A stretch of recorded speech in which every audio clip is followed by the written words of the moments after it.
Energy, guys. More passion. Enthusiasm. More footwork. Yeah, Jamie, you need to find yourself.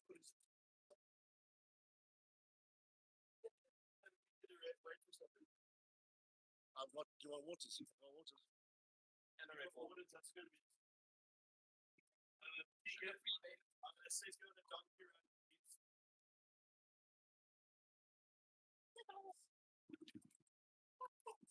in 1.5 minutes, I guess. So what?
Alrighty, gents, welcome back. Welcome to the viewers out there. It has been an action-packed day so far. My name is Nicholas Gore, and to my left, we have our GTO wizard, Jamie McCarthy, in the booth. Let's and go. at the end, we have our very own celebrity, Jason Stratham. Christopher Dean in the box, you know? Hi. Hello. Good morning. Good morning, everybody. Hitman. So, quickly giving a run through the day, we've had 11 tables pitched for the Little Slam. Prize pool building really, really nicely there. And we're looking forward to the outcome there. Chris, talk to us, give us a quick view on, or viewers, a little bit about what happened in the mystery bounty there. Quick oversight there. Yeah, so Marco, who actually won the thing, he ended up playing Lum heads up, but I think the turning point of today was just how well that man ran.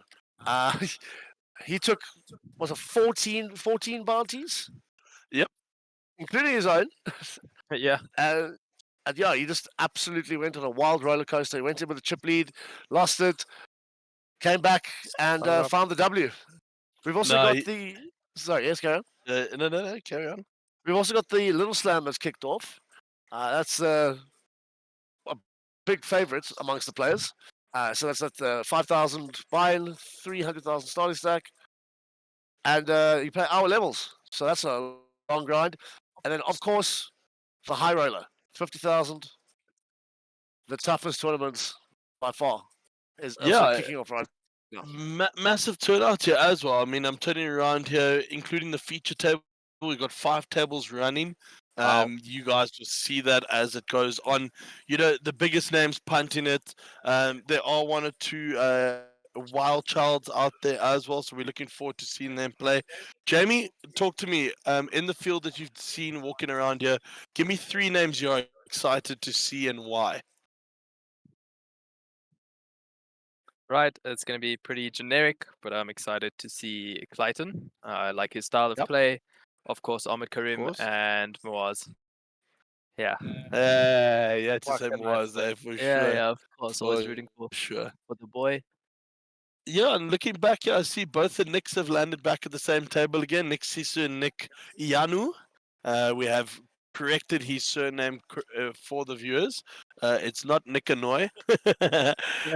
It's Nick Ianu. The man is a Greek and he wants to be proudly known for that. So, as you can see, the table filling up here, ladies and gents. We are here to take you through the next couple of hours of play, and we certainly want you guys to get involved. Get involved on the comments, get involved in the chat on YouTube, and we're certainly looking forward to seeing this specific group of players around the table. It's going to be, I reckon, a quite exciting table. Harold Brooks coming back fresh from a final table at the Mystery Bounty there. The man is a machine. He has no stop. He has no break. He has no fold button. Well, at least when it comes to playing and jumping into fresh tournaments. All right, straight into the action here. Chris, take it away. Oh yeah, sorry. Um, I'm getting people pointing at me, and yeah. So let's get straight into it. Where shall we begin? Yeah, Nick, I mean, Jamie, as Nick said, it's a very tough table, Yeah, no, it's a and yeah, I mean, Ahmed, Steve Courtney, as you mentioned, Harold. Who else we got there? Rudolph Furry. Oh yes, of course. Good old Rudolph. And then we see two there. We've got Paul Manzoy, and we've also got Alvin Pillay that's joined us, Russell Wheatley, Stephen Courtney, Jody van Wyk, and of course the ever mercurial Harold Brooks. Ah, the man, the man, the man. I actually, guys, you know what? I'm going to call it early here. I see Harold Brooks dominating this table. I would love to see him throw his weight around here a little bit. He certainly is one of the premium players in terms of being involved in as many tournaments as he can.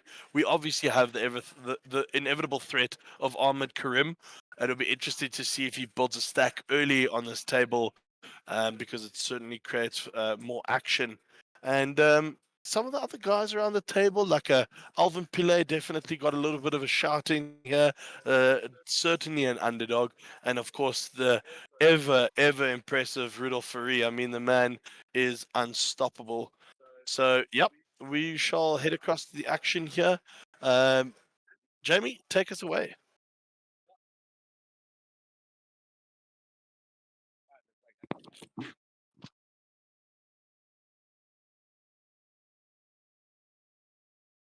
There we go. Found my unmute button. Action folds around to Ahmed Karim here in small blind. Queen 10 suited. He's going to 3-bet Russell here. And he's just going to get this one down pre-flop.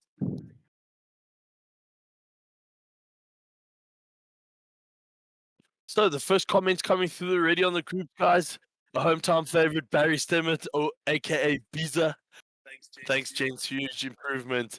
And Biza, we certainly enjoy the fact that you're watching the stream wherever you are, and we look forward to many a more comment. Please, ladies and gentlemen, get active on there. Subscribe and like the channel. SunBet Poker Tour with Monster Jam is perfect. And please get onto that chat. Give us some thoughts on the table. Ask us questions. We're here to be interactive. We're here to be fun. And we certainly here to deliver the best commentary we can and action. Spirit fingers, baby. Let's do Let's it. go. Oh. All right, over to the action. Folds around to Jody here. Queen Jack suited in the hijack. Going to be a very standard open.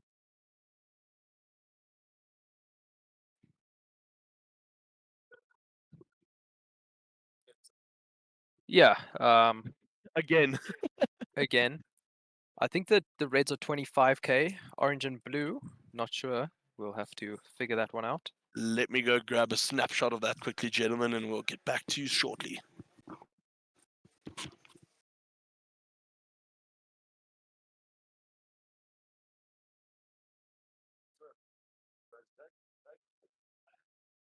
Yeah, so it looks like Jody has a nice little raise and take.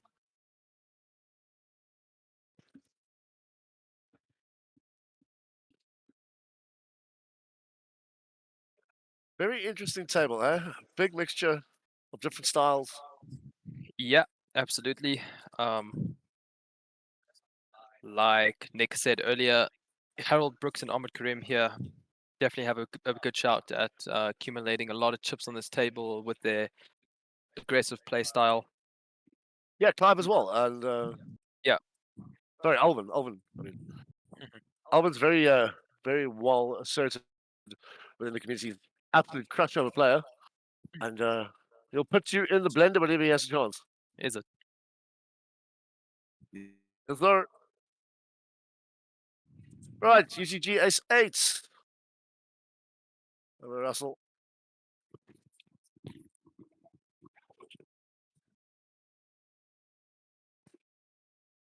So Russell limping here with ace 8. Action on Stephen Courtney, jack 10 off suit. He's going to raise it up to 5k. Harold with King 10, hijack.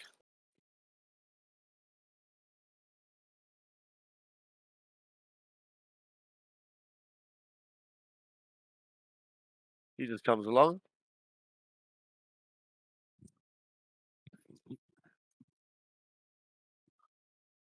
Rudolph getting rid of that ace 7. And then Alvin with King 10 on the big.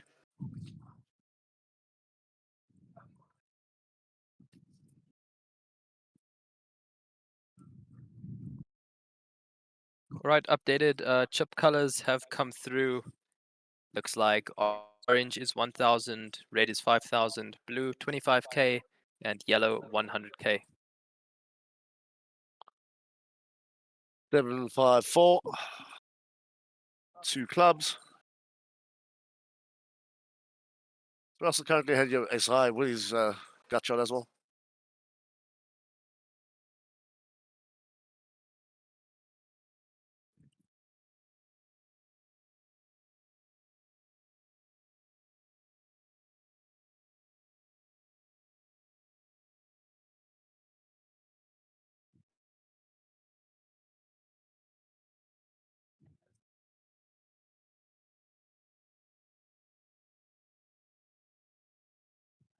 Interesting, yeah. Alvin leads out of the big. Snapped off.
Right, to the next hand.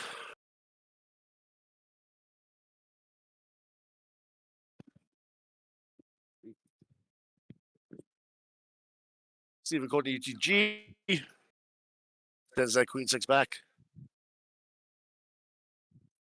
Jody, 5, 4 off.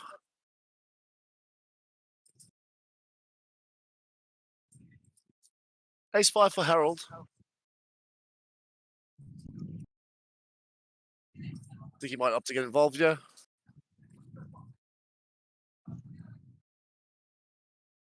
She does over to Ahmed.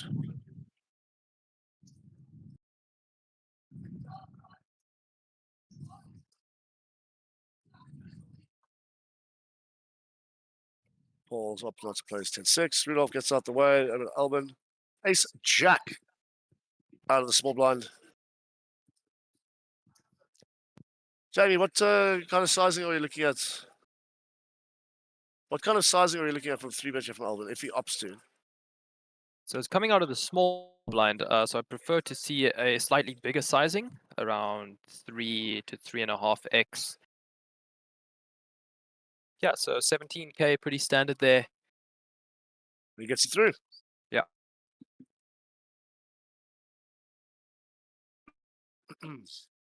Personally, for me, especially so early on in the tournament, I think a 4x sizing from the small blind is ideal.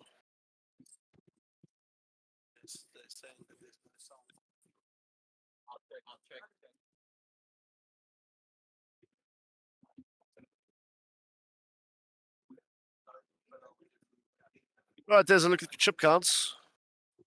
Blinds are currently at 1,000, 2,000, 2,000.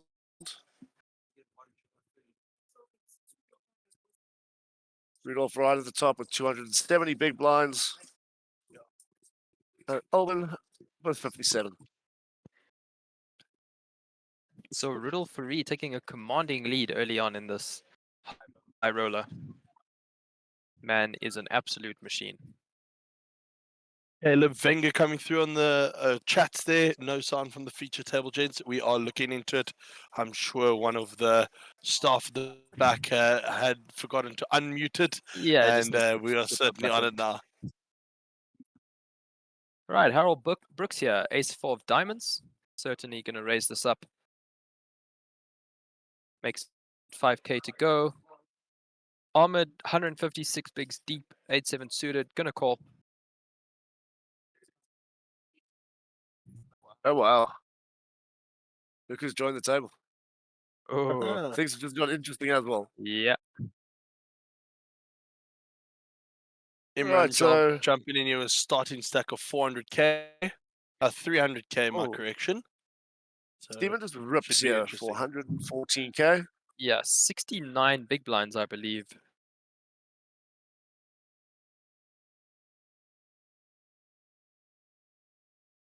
And he's swiftly going to get that through. No one's calling off 69 bigs there with any of those holdings.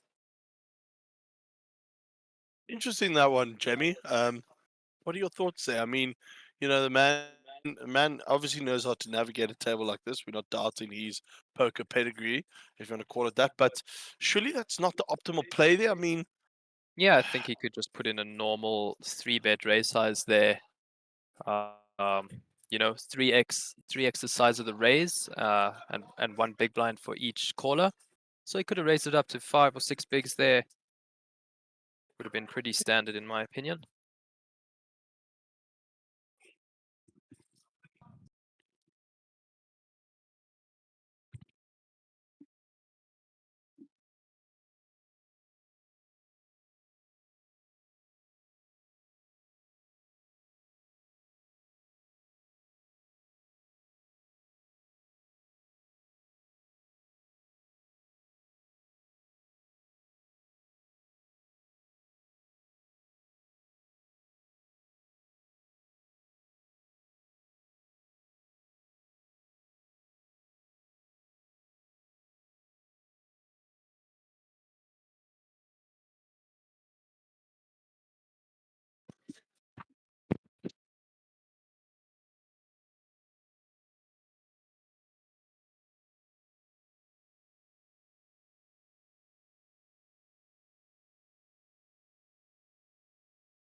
And I've been commentating the entire play for play right now and realized my mic was muted. So Imran here in the hijack, first hand sitting down, putting in a 3-bet. Jody van Beek in the big with ace king off. Makes it 8k, 28k.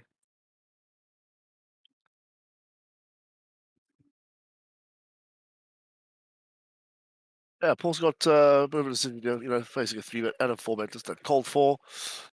5's obviously going to go into the muck there. And Imi sends it back as well.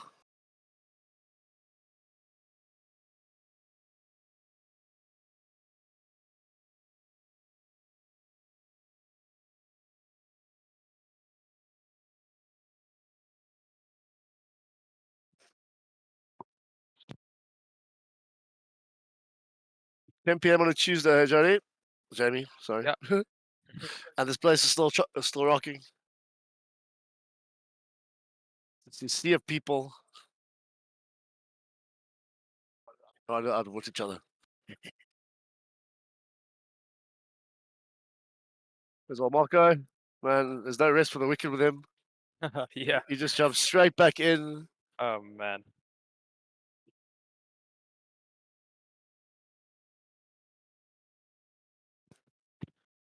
Chris, our technical Yes. terminator there at the end.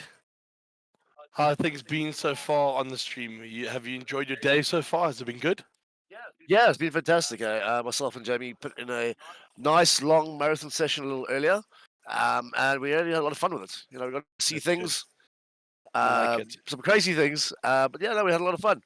On Awesome. your side, things good on the floor. Yeah, I mean, you were right there in the epicenter of all the energy. yeah, I think that's the biggest one. You know, is the fact that I was in the energy gave me a lot of energy. Feet are a little bit sore, but not a problem at all. I appreciate getting in the 12,000 steps that I have so far today.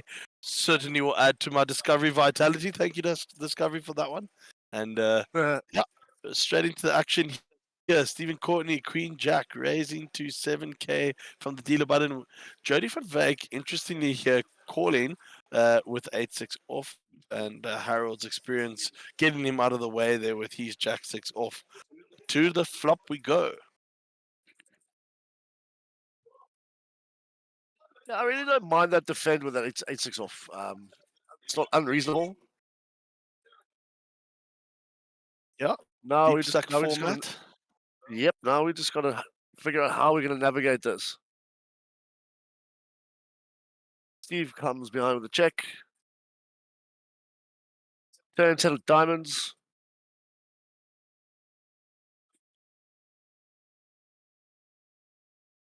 Certainly completes a lot of Stephen Courtney's Ranger, but Jody feeling there's a little inline bet here that he could take. Yeah, I mean, Steve's aware that he's defending super wide on the small blind. So he could be quite wary, yeah. 41 in the middle, 7K. 7K certainly will give you an answer, that I can tell you. You know, the classic reverse implied odds. So Steve fires the king. Stephen, you're looking for that king. I'd like Well, to it's see just, Jody bet this river here. yeah, Considering he led the turn, I think not a lot of other things complete for Stephen Courtney there. So certainly can tell the tale that he's been wanting to. And he does promptly with what looks like an 11K bet. Yep, 11K it is. yeah, gets through. Nice hand. Yep. So, gentlemen, question to the panel. I know we've discussed it all week, and certainly not a new question to some of our viewers, but some of our viewers also might be tuning in for the first time there. Jamie, talk us through a little bit of strategy going into this, and obviously understanding that the pressure a little bit bigger here because it's a 50K entry. Your quality of player is high, and the octane levels of the room around them will certainly play a part. But how do you go about navigating a field as tough as this? Do you tighten up, or do you go with Marco Nokir's philosophy of pedal to the metal? Yeah, so I think it's very situational. Depends which players are at your table, but as a stock standard kind of way of approaching, any tournament, I think you should just kind of play your position, play good strong ranges, and just pick your spots carefully. You don't want to get too reckless. There's a whole bunch of sharks in the water swimming around. Even if you are one, won't stop another one from coming after you. But yeah, no, I think you just got to play a good solid poker. Not too tight, not too loose. Pick your spots well, play in position, and you should do just fine. Yes. Your thoughts? Yeah, it's all about adapting to your surroundings at the end of the day. Each player has their own unique style, different thought patterns, and you need to be able just to make those small adjustments throughout the entire tournament in order to kind of stay ahead of the curve. Yeah, well said there, gentlemen. Over to the action here. Interestingly enough, Paul calling just the 2K under the gun there. And UTG +1, as Chris would say. Rudolph Ferry has got King 10 of diamonds, opted to raise it to 5K. And then Jody van Wyk calling off with Ace Jack here. Ahmed Karim letting go from the big blind. And over to Paul, who flats the extra 3K necessary to go to the flop. Chris, talk us through the action here as it comes down.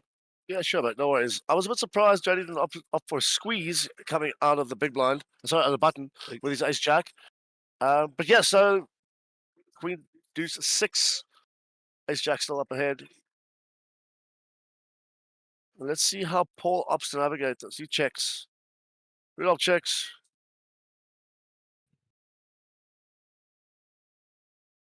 All right, to the turn we go. 36 in the middle. Number 6.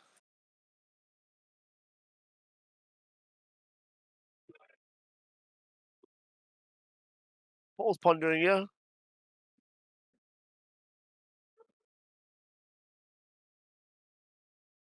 Yeah, figured that might happen. It'll float.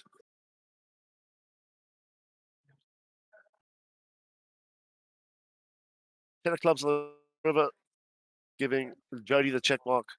But Paul reaching. Let's see if he can find a call here. Trying to work it out. Limps UTG. Kind of Alive. overcalls. And then checks plop, bets turn, and bets river. He does find the call. That's well done. Very well done. Very well done, Jody, indeed. Interesting there that he didn't squeeze from the button like Chris said. Ace Jack generally being at the pinnacle of people's ranges. And it seems like it went his way. To the outer tables there, Fayyad in the mix with Patrice to his right.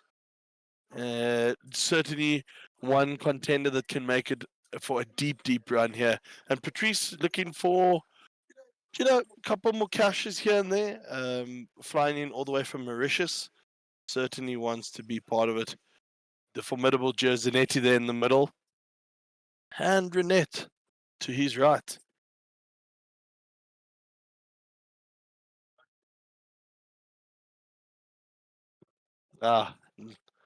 Everybody enjoying a good massage out there. Yeah, you're hiding for So the flop, and then Clayton to his left. I mean, bud, tough table. Very tough table. Very tough table indeed. Chris, questions are flowing in the room, certainly from certain players, as to, how many bullets do you realistically give yourself into something like the mains? You've got a scenario whereby it's the first of its kind, where it's a 5 million guarantee. It's a massive, massive, massive incentive to play the tournament as proper as possible. How do we go about it? Like, what do you do? Do you look to give yourself more than one shot into it? And if so, how many shots do you give yourself into it? Well, end of the day, bud, it comes down to bankroll management. Simple as that. If you can afford to give yourself multiple bullets, so be it. If you can't, try and win as many shuttle as you can into the main, and you can utilize those. So depending on obviously how your form is and how you run, like if you have some run good behind you, or if you can even sun run it, it all determines that. If you get stiffed and you feel all right, I'm playing well, I'm gonna try and do another shot, then so be it. But don't go and just fire because it can hurt you eventually. But everybody's different. Yep, I certainly found that out last year in the main event in Cape Town.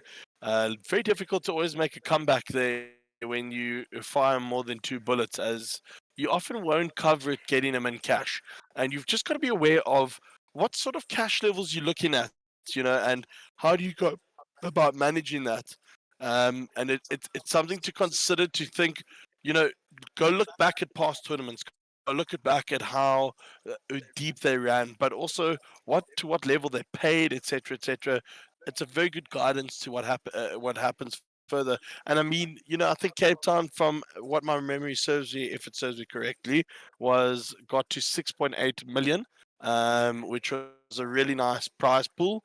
Always people coming up and showing up at Cape Town, because it's a holiday destination. December's there, got a lot of foreigners coming through the door, and certainly makes the prize pools bigger, better, and more competitive. It's 100%, man. pretty awesome. The big thing as well is game selection. Mm, Um, yes. at on the tour itself, there are so many different choices of tournaments for you to play. It caters for everyone.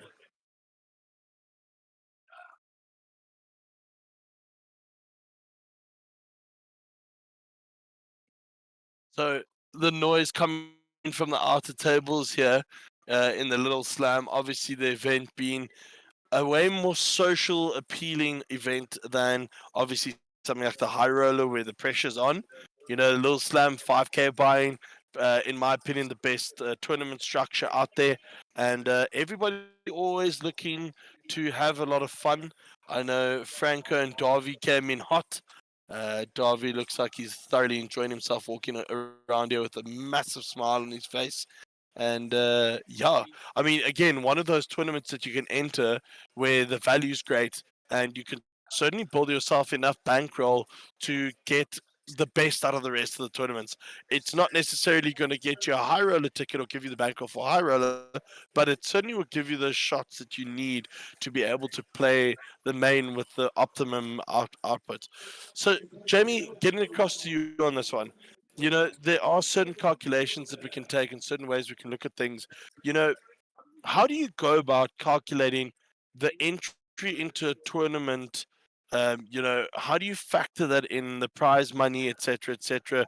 Are there certain ways when it comes to bankroll management and certain things, or is there a certain calculation you can do in order to give you the optimum output, or at least the most positive EV you can entering into those tournaments?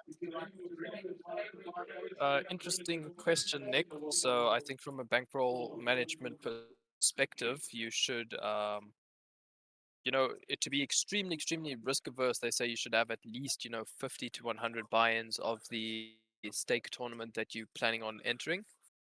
That is quite conservative and very the safe way of doing it. Of course, you can be a little bit riskier, take a shot, take a bet on yourself. Um, if you build up a bankroll throughout the year and you want to take a shot on a bigger event, like a main event or something like that, sure, go ahead. Why not? Um, and I think the other part of your question was kind of how to determine what's a good buy-in for the prize pool. So in order to navigate that for satellites, you generally want your satellite seat that you win to be 10x the amount that you buy in for.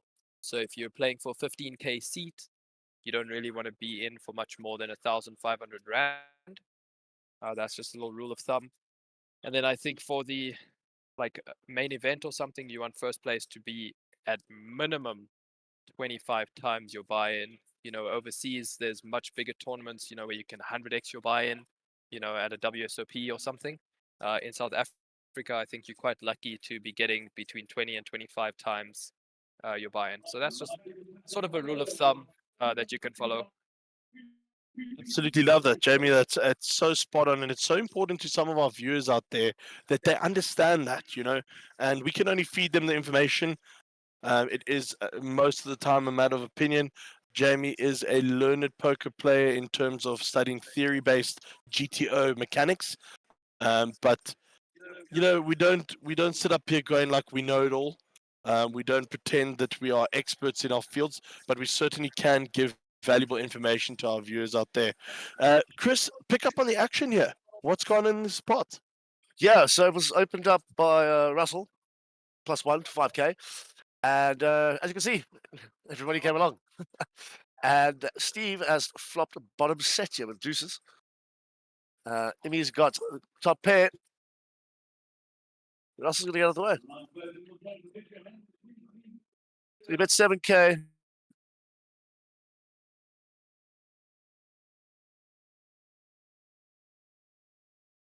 And Steve's just getting some change there.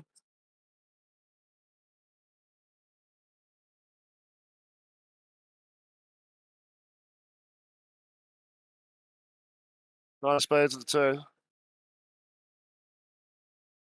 So as the viewers can see there at the bottom, Stephen Courtney already got the tick next to his name. No chance here for Bajani to win this. Yeah, Jack on the river would be absolutely sickening, but Imran going to get away from that. Well done, Stephen Courtney.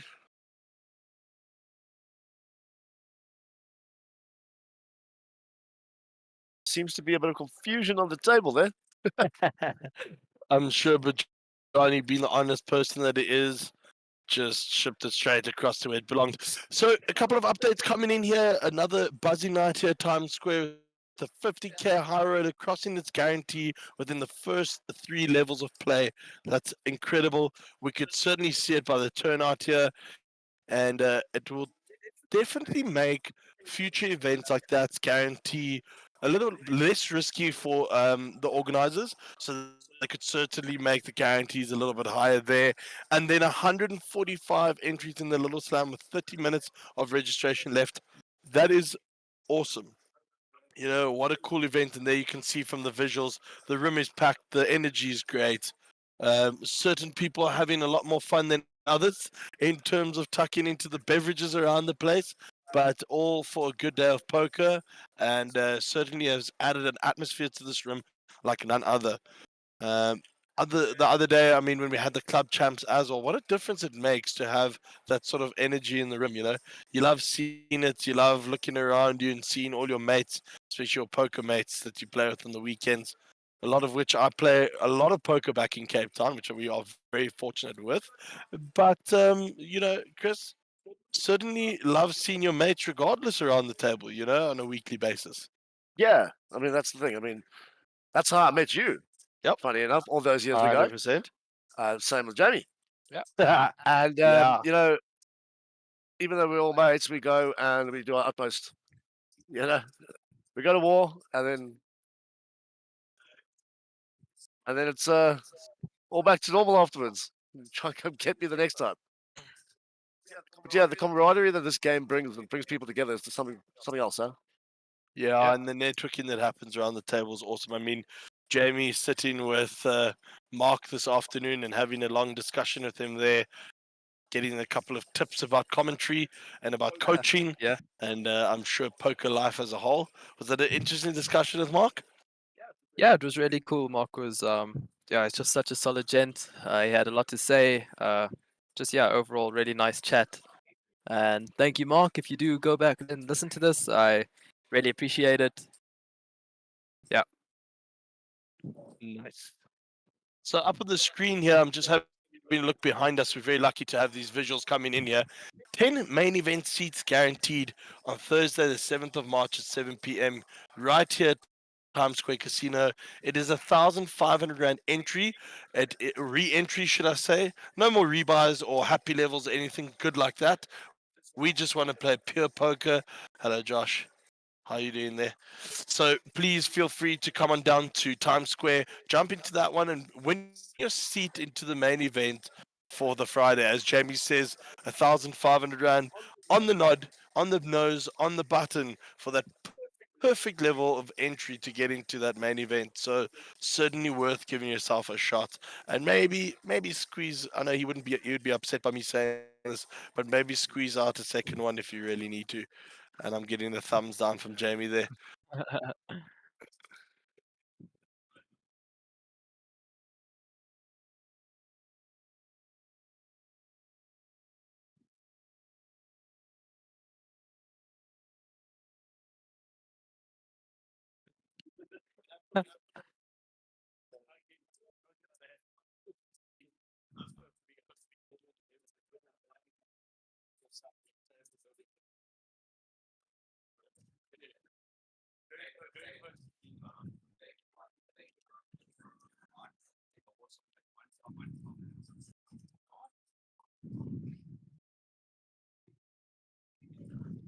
Jody wakes up with ace 10 under the gun.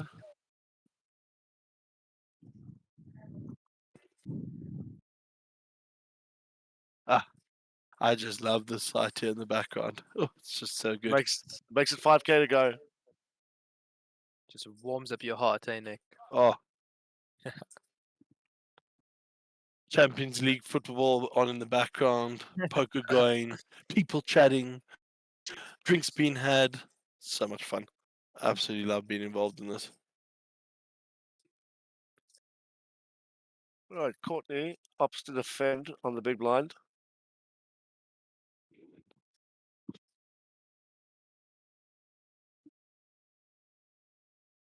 Queen 6.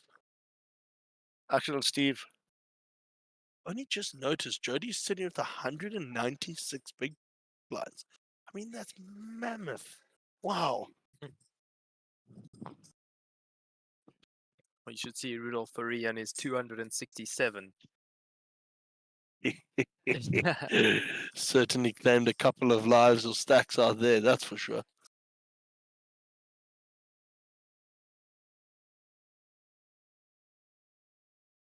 Right. Bets and on Steve. He's made it 14 to go. Yeah, so starting stack is 300k. So Jody, 200 bigs, just only 100k more than starting stack. Okay. So they really made it a nice deep stack tournament for us to commentate on here. Yeah. Love it. Absolutely love it. The purest form of poker, if anyone doesn't know, is the deep stack tournaments. I've asked the turn. Just very curious to see how Jody's going to navigate here after leading. I'm going to check raise. Check back. Queen on the river. Even having no fear here.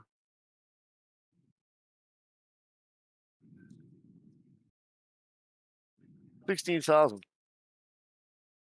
What do you rate, bud?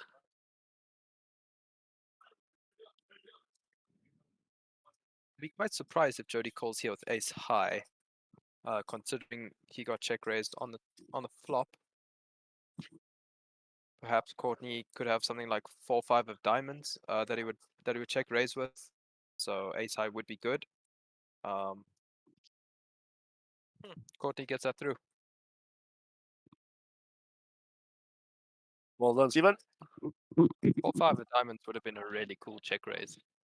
Yeah, it would have been very sick. Very, very sick.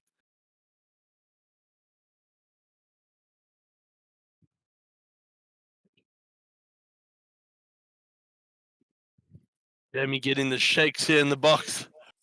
Too many Red Bulls are going down to keep us alive and enthusiastic for you as our viewers out there, because that's what we want to do. We want to deliver you some good content and make sure that you guys are enjoying what you're hearing here.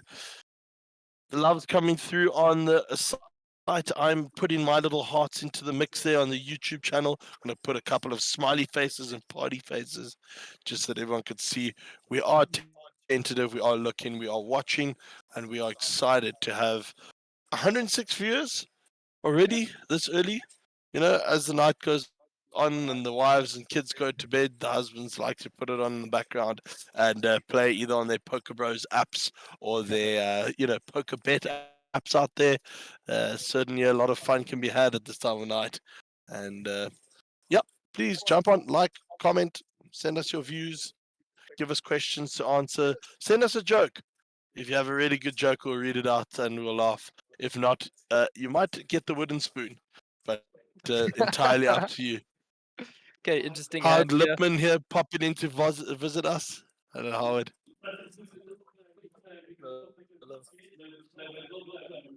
Interesting spot here. Rudolph Furry raising up to 5k with ace 4 suited, getting 3-bet by Alvin from the cutoff with ace jack off.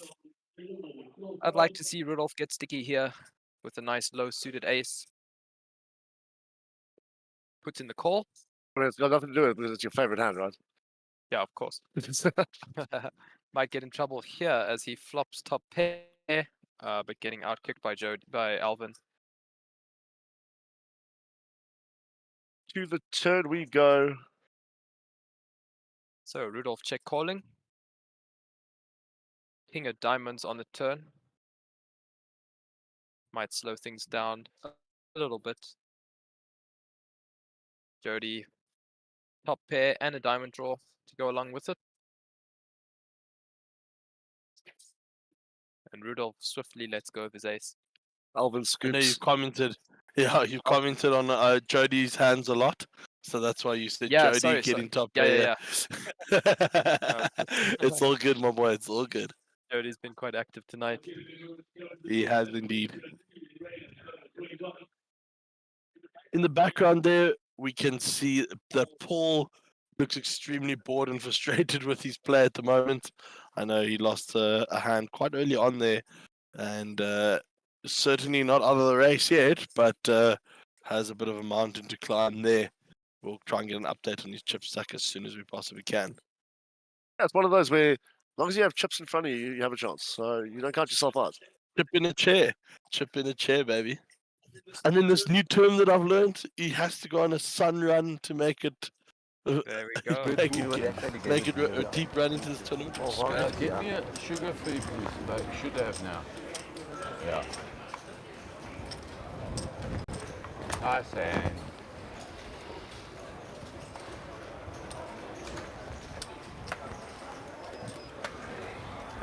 Chris? Place 5,000. Right, let's get straight back into it. Cool. Under the This gun. is what dreams is made of. There you Queen go. diamonds, Paul. ready Now, for but five. into the pot. Okay, to go. Oh, no, anyway. Rudolph. Paul's He's with a King baby. Jack. You know that. Alvin. Change That was the a lot. side, eh? One for a raise and Ken one Deuce for goes a to This the is the mark. exact same combination of ace jack he just had. That is correct, Could sir. be an error in the graphics. No, no, sir. The graphics has been sorted. The graphics, she don't lie. Right, 4 ways to flop. 40k in the middle. Alvin finds the best of it here. Top pair, top picker.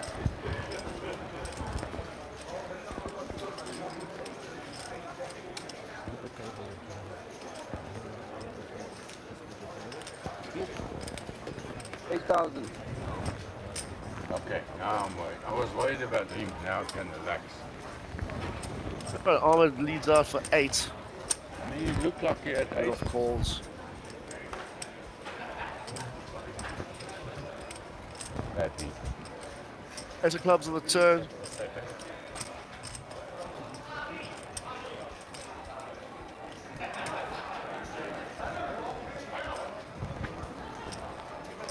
Yeah, I'm going to the gas test, boys. Did Alvin let his ace jack go here? That is Told correct, you, sir. the graphics are wrong, my friend. Unless you want to make another little bet, Nick. I've still got to fulfill that one, which will be done in the next couple of days. I guarantee you, I am not a man to shy away from a bet that I made myself, and I look like a fool doing so. But I'm happy for the viewers that I honor that. Not so happy they're going to be happy to see it, but you know, it is what it is. Let's check, check. Fuck you. Ahmed finds the That's queen only on the accurate. river after flying flop, turn, and then checking river. And he's scooping 113k. It's only out there. You're doing fuck. Now, turbo, guys. Turbo, guys. You saw what just happened. I've got Yeah. Ahmed on the river. Yeah. Don't you value bet your queen? In the outer tables there, we can see the two Nicks and Joe Steggers, who ran into a very, very tough position against Ahmed in the Businessman Invitational there, with his kings versus Ahmed's ace queen, flop ace 10, 10, turn ace river 5. And Joe, unfortunately, not believing Ahmed there and getting caught with his hand in the cookie jar and getting knocked out there. So we certainly hope that Joe Steggers has a bit of a deeper run here. We always like to see him do well on the circuit. He's a fan favorite for sure, as he brings some British flavor into the mix. We love. Yeah, Joe, absolute quality player. Very technical. Puts a lot of time studying. On the final table. And a good lad. Remember All that? around. Don't say to me, well, I will put it in the head. Right, let's see what's going on here. Like dominate.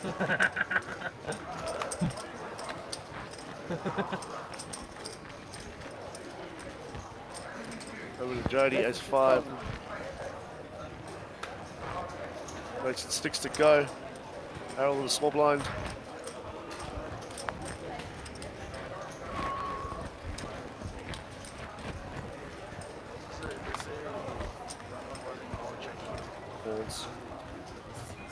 Probably gets up the way. Interesting, just limped at 4 deuce. Yeah, perhaps trying to get a little bit picky. Right, what's the flop? I'm gonna pay good for 50,000 and vouchers on the one table to say you guys can just use these vouchers. mark and view the voucher. King, queen. Put them on table 6. This could be quite interesting. Yeah, Harold's with the straight draw. Russell finding the best of it. His pair of queens. Picks it round, 9 of diamonds on turn. 2 pair here for Russell. It was already 2 pair. But I will find yeah, that straight. Harold finds the straight.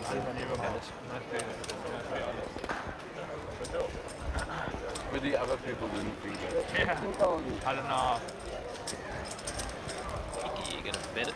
Gonna check it straight.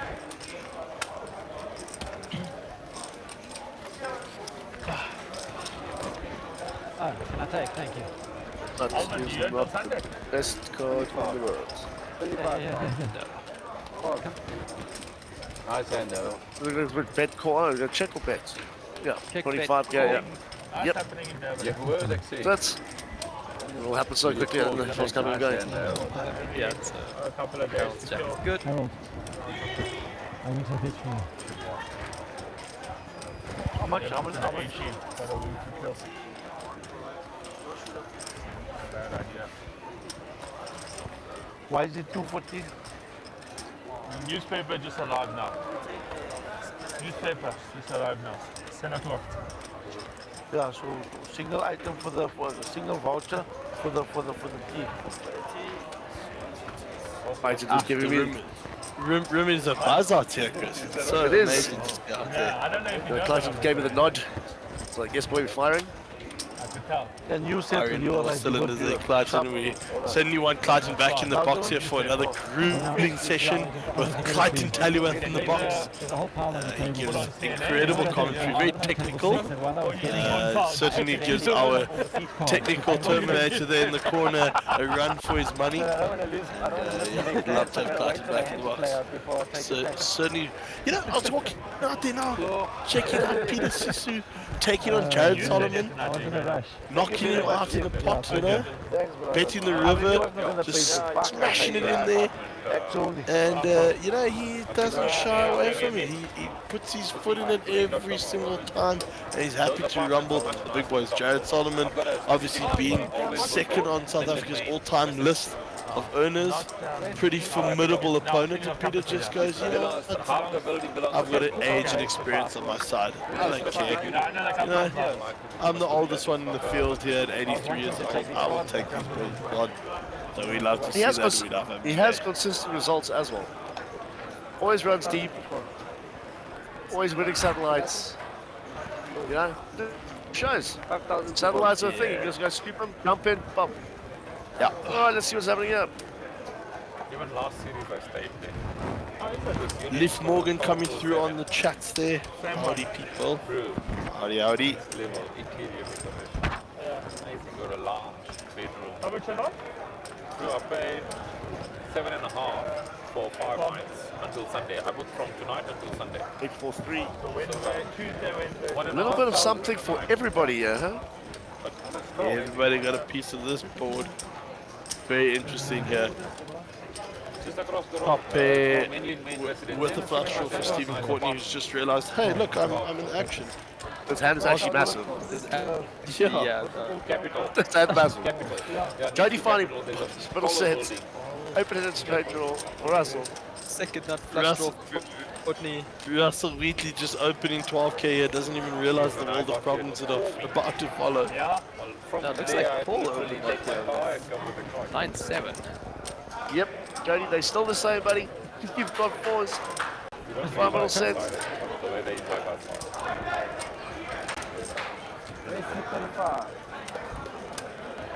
Raising it up to 35,000 here. 35,000. This is going to be very, very interesting. The area is so Even still got 107, huh? 107 big ones behind. And I didn't even do much. I like the race from Jody. Obviously, his hand needs a little bit of protection given the multiple balls that could be out there. This turn is going to be spicy for sure. Yeah. I Let's thought see. it's a rugby in the one day. They Wow. come here, I mean, Oh, Wow. you're in the test match. I'm not struggling to play. Rappies. So you need to come a week ahead. Sure. Yeah. What size does Steven go for Some you? of them made the mistake by trying the Tuesday. Like 60%? 125k. big, Oh, big guy. very big. Actually, I mean, other than Oh, 20, okay, what's going on there? like yesterday even. My apologies, I misread the GTD graph. Us up here still trying to get used to it. It's 75,000 rays from Jody there. Yeah. I'm sure Russell will get out of the way here. And then it's going to be heading up with Stephen Courtney. Been to 3 Jody different coming off races in the last extremely four. strong here, raising the clock and the turn. Up 500 meters, literally. Would love to see someone utilize Figure it out. Yeah. No, someone double or utilize a double check raise in a tournament. Don't see it anymore. Oh, Double check raise. yeah, maybe. ever seen? Mark Joseph was there the first day I came here. You'll see it one day. I'll do it. I'm gonna do it to you. Next time we play, I'm doing it to you. My lack of experience, yeah. We don't have a game. All right, Steve has made the call. What time we start? 361 pod. Sorry, 310. One card to come. Stephen Courtney thinks it's. Man, Stephen Courtney finding form when it matters. Eyeing out his prey like a hyena stalking a little spring monkey. I'm all in. yeah, it's leading out here. Oh, yeah, that's just Jody just snaps it off. And we'll He's find gonna out get the the bad bad news. Unlucky there, Jody. Yeah. Certainly a board that you couldn't really do much more on. Jody opting to 3-bet every street there, and he did unfortunately run into Stephen Courtney's top pair with a flush draw, and Stephen getting the flush draw on the river there. Pretty brutal. Pretty brutal indeed. But that's poker. Yeah, it was a 544k pot. 101. Yep. So, See our good old mate Chad Moorman walking around in the back of there. Chad, give us a wave. Give us a wave. Hi. How's it? That's what his shirt says.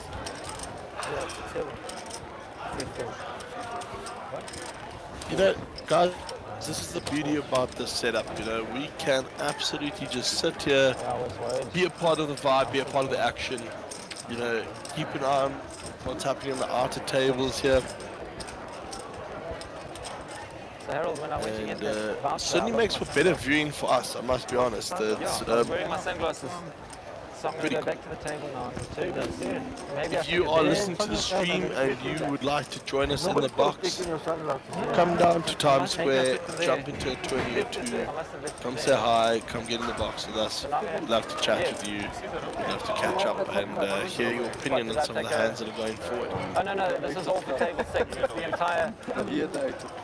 Okay. Jamie just shooting bullets here in the box because of the fact that he's had a couple of Red Bulls in. I'm going there to Energy levels are high, it's spiked up, and it creates up a like a Chinese meal. You know, you could So good. the street and I could take it back myself. It would be a little bit less... Mr. Courtney, yeah. No. because it was Eastern Bank. It's a long story. It took those time banks by mistake. You went Naughty, to both banks. These naughty, vouchers, naughty. you took it by mistake and bought one it. table this indeed. Yeah, no, this is an awesome Table 6. There's a whole Shout pile on out, table Nick. 6.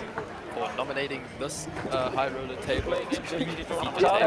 So, Really good. 100%. You know, you want to give the guys, like a guy like Paul and Russell, they don't get a lot of TV time. Even Alvin Pillay doesn't get a lot of TV time out here. You know, and you want to see these guys, you want to see them in action, you want their families to be able to watch them live as well. So we certainly will try and do what we can to make it more exciting, you know, and you know, a guy like Jody van Beek, great having on this team. As you can see, he's been heavily involved in pots so far. Certainly getting unlucky in some, but so far so good. I mean, he made an incredible ace high call. He also made an incredible ace high fold on the board against Stephen Courtney. So certainly is here to play some good level and high level poker. Imran as poised as ever there, staring across at his mate Ahmed Karim, probably chirping him, giving him a little bit of a needle across there. Would it be poker if there wasn't needle, right? Yeah, that's right. Off to the races we go here. Flop 8, Jack 8. We do not have the graphics, so we are blind with you. And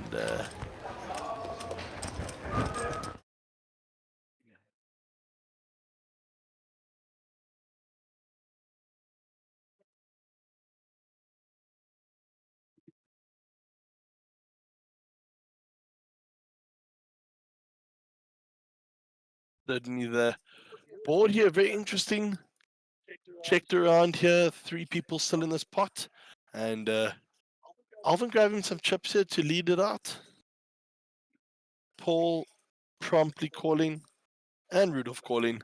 Be interesting to see what hand wins here. Paul looking extremely confident, flips it over, and is certainly taking down this pot, judging by everyone else's reactions. Love to know what he has. Yep.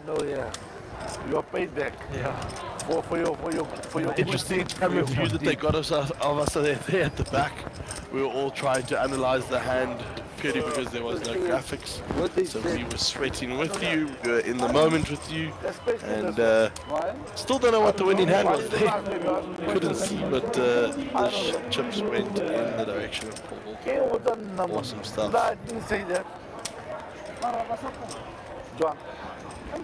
Yeah, there's like no real soft tables throughout this tournament. Absolutely not. All the experience out there from the outer tables, as you can see there. Peter Sisu and Jared Solomon. Mr. Sun as well. Mr. Sun is there cooking up a storm.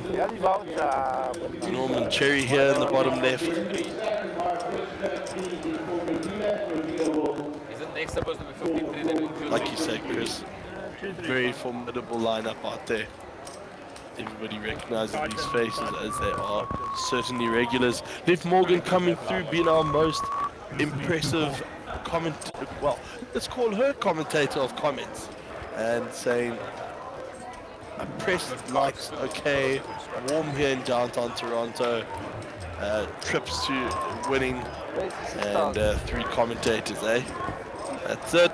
There's 3s, everything comes in 3s. We love trips, we love stats. And Paul, again, calling with 9-7, clearly likes the hand. Yeah, Rudolph leads in with 3-2, and Alvin below with King Jack suited here. That's a Harold opens pot up. On middle. Put 1,000 on it. Put 1,000. Rudolph jumping in there with a dirty die pass at 9. Is that what it is called? Good old 3 deuce. Interesting. Strangely enough, Alvin is in the lead currently with King Jack, seeing that so many hearts are taken out. No. Interesting graphics. Harold flopping 2. Check. Wait. Check. No, I'm Alvin's looking to... gut shot. We're looking. Jack hearts the turn. I see. Check. 3 players pick up a flush draw. 13. Paul's opting to lead out on this turn card. With a 0% next to his name. Obviously, he doesn't have access to this sort of information, but we certainly do. Whoa, whoa, whoa. Taking down to the river. Oh, that's actually a brutal card. Yeah, There's a bit of a misdeal or something like that, yeah? for Alvin. Alvin still needs to speak. You got the option. He gets something right. Quickly, let's go with 2 pair. Well, no, the king was... The king got shuffled back in. shuffle, shuffle, Now you got bet put back into fold the. and then you fold. He was supposed to. Now you can leave. No, that doesn't make sense. The river got put back into the shuffle, and I mean, come on, use my words. Find your words, Nick. Well, yeah, in a nutshell, the card got exposed before Alvin acted. With that being said, the card got put back in the deck, shuffled, and then Alvin got to speak. Oh no. Yes. Well, kind of saved Alvin. Saved Alvin quite a bit of money there because obviously his 2 pairs behind Harold Brooks's.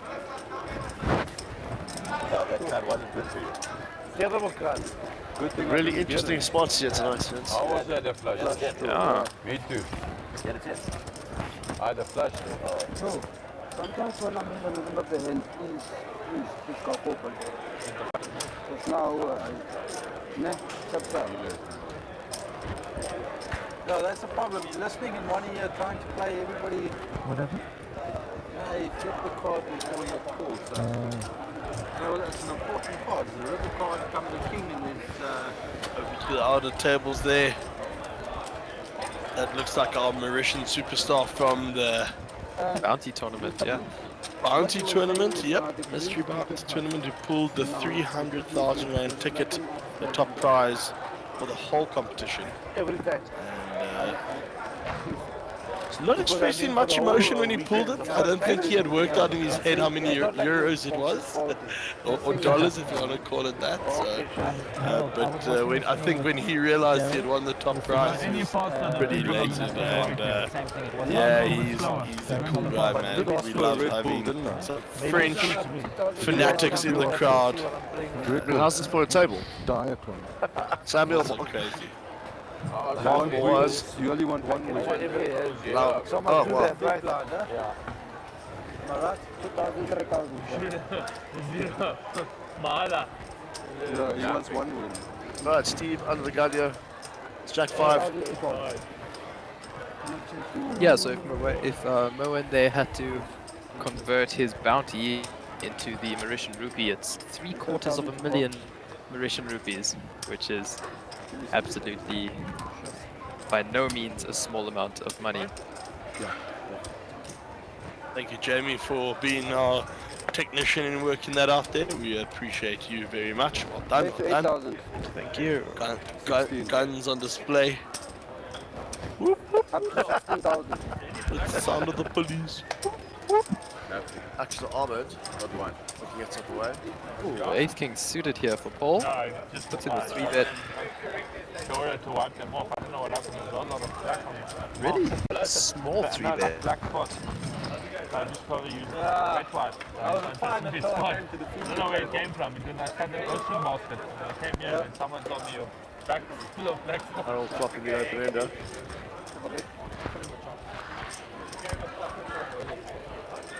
Go up to. Grab afterwards. Check. Sorry, it's check. Check, yes. Turn the 10 of clubs. They heard that on Very TV. good. Can't repeat it, then they'll definitely hear it. Just like that.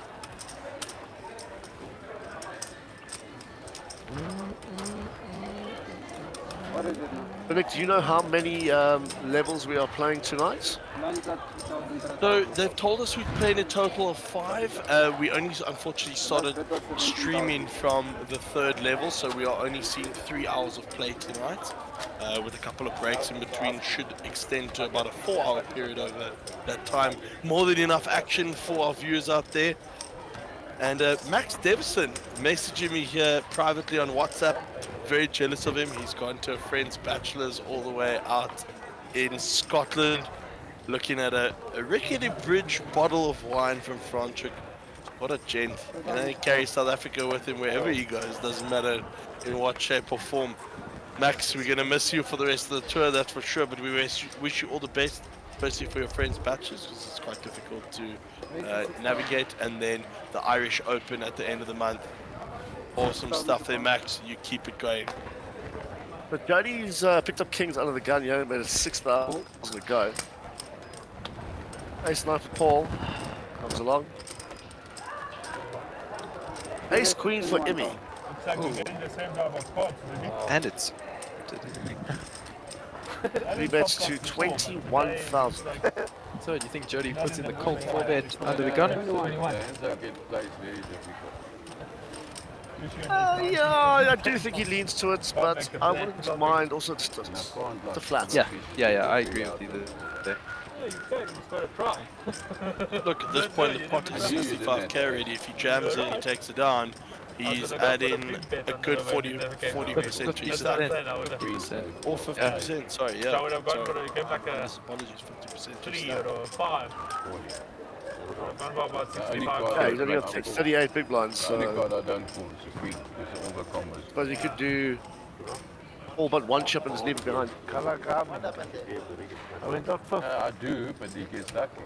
He hit the free out, it's just ace 10, flop the 10, all So he goes all in with 8-6. I snap pull him with ace-8 of diamonds. He hits a 6, but I have it. I mean, if he goes cold 4, what size does he go? I mean, he has to jam it, I think, he might be something. No, so he raised like the main. If that was the line he would opted to take. I got Yeah, all in. He that's snapped. correct. I got ace But he queen. has 4 Board bets comes 10, 55,000. 9, 8. Turn, jack. Also, a very small size. But he had like 50,000 and I had 300. 300. Yeah, I think this is more a case of him being like confident 50 to million, entice like 300,000. Imran here to call and knowing that he's ahead of a lot of Imran's range. I guess he finds out if Imran decides to jam, and Imran, being the pro that he is, just lets a 3-bet hand go. Brilliant, absolutely brilliant. I think Jody sent smelt of strength Jody's there, yet to play. and didn't want to go to battle with that. The comments coming through on the group here. Donnie Hogart, shout out to our commentators. Love your work, gents. Donnie, we appreciate you, sir. Nicolette Cable, as always, with a meow. Go Steven, she says go. A kitty lion to be exact. And yeah, we are certainly getting some good feeds coming through here. Liv Morgan, all the way from Toronto, Canada. Ontario, should I say. Ontario, Toronto, Canada. She is with us live. Thank you, Liv. Yeah, no, he Appreciate you being such a humble and strong supporter of our chat lines there. Actually, to the outside tables there, as you can see, 4 tables going, plus the feature makes it 5. And, yep, field I think is going to fill up nicely by the end of tonight. And like we said, smash the guarantee within the first 3 levels, gents. We are off to the races in terms of how much we can get into that pot there. Only 3,000. Paul with ace queen plus 2. watching the topic. Bob to go.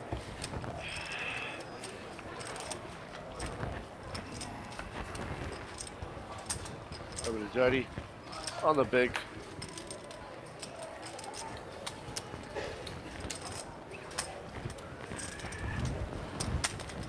Doctor full sick. As we see it here, half an hour later than what the video is, we've got 1.722 million in the pot already in the high roller. I'm going to get us an update on the little slam. It would be interesting to see what that total prize pool got to. And Any guesses? I would say about 700. I'd say they're about 700k. Hopefully we got to 155 odd rebuys and entries into the little slam. And Jamie McCarthy here in the box, losing his marbles a little bit, you know, playing with pamphlets, rubbing legs. Joanne, if you're listening, I promise you, he's keeping it clean up here, but we're having a lot of fun doing so. We've got to keep ourselves entertained here, gents. Staring at each other for this many hours in a day can make a man go a little bit insane, can it not? Yes, sir. Yes, sir. Alright, any 10-7. There's it up, 7k. Harold, you were right, eh? Russell, ace king on the cutoff. Well over, you're right. It's going up.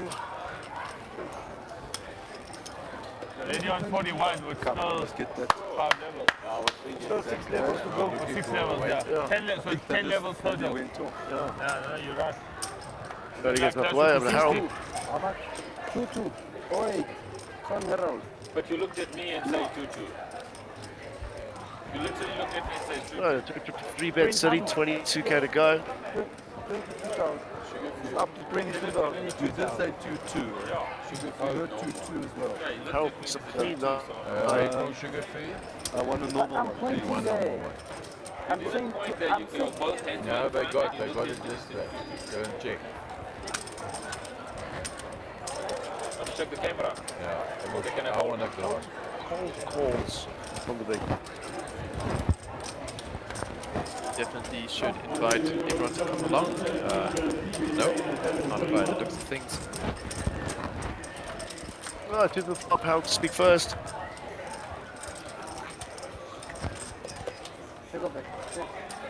King, 4-5, 2 diamonds, piece for both. Pop for Russell though. Yep.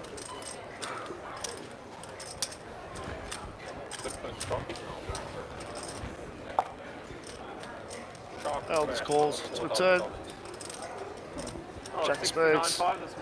12 more hearts of Harold, well, 12 balls once. 79 was the top. This morning, yeah. 69, yeah. It broke all-time high this morning. Yeah. It broke all-time high this morning. And 69. then the job. Not by $6,000 Harold's for not the to day. check call. No, no, 67. It was on 69. It's on 62, yeah. You bought it at 40 when you were stressing about it. 2. Yeah, but I mean, I was clapping hands last time. It can't only go up. And a 3 of clubs on the river. Not improving Harold's hand. And what goes down doesn't always come up. Russell gets that through. Kill yourself. 8,000. I call it 8,000. Diamonds come. Alrighty, I can give our viewers an update there to the Little Slam. They've had 156 entries, 83 left.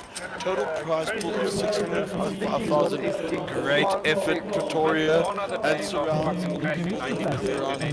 From up country, down country, side country, wherever you come from. Welcome to the Little Slam, and that is an awesome prize pool to be played for. I went out into the wild, and you know, when you go out into the wild, you pick up wild things. So one of the players around the table that saw me now grabbed me aside and said to me, "Hey Nick, do you know where the term hangover comes from?" Which I promptly just responded, "No, this sounds like useless information, but we're going to go for it." Ah, speak of the devil, Ivan that's on shot now, he's the one that just told me this is useless information that has turned out to be pretty cool. So in the 1800s, in the British streets, the people could not be caught inebriated. So if they couldn't afford going to a hotel, hotels used to string washing lines between them, and the people would literally be allowed to hang over the washing line between the buildings for 1 penny a night. I mean, how absurd is this sort of information we're picking up here, gentlemen? We love it. Absolutely love it. You go out into the wild and you get wild things. And if I didn't think that you had ace jack, I go all in on the floor. Yeah, Ivan is I was told to Google it. I'm going to go Google it. Ivan is a wealth of knowledge. 4 makes 30k to go over the arm on the big, gets it through.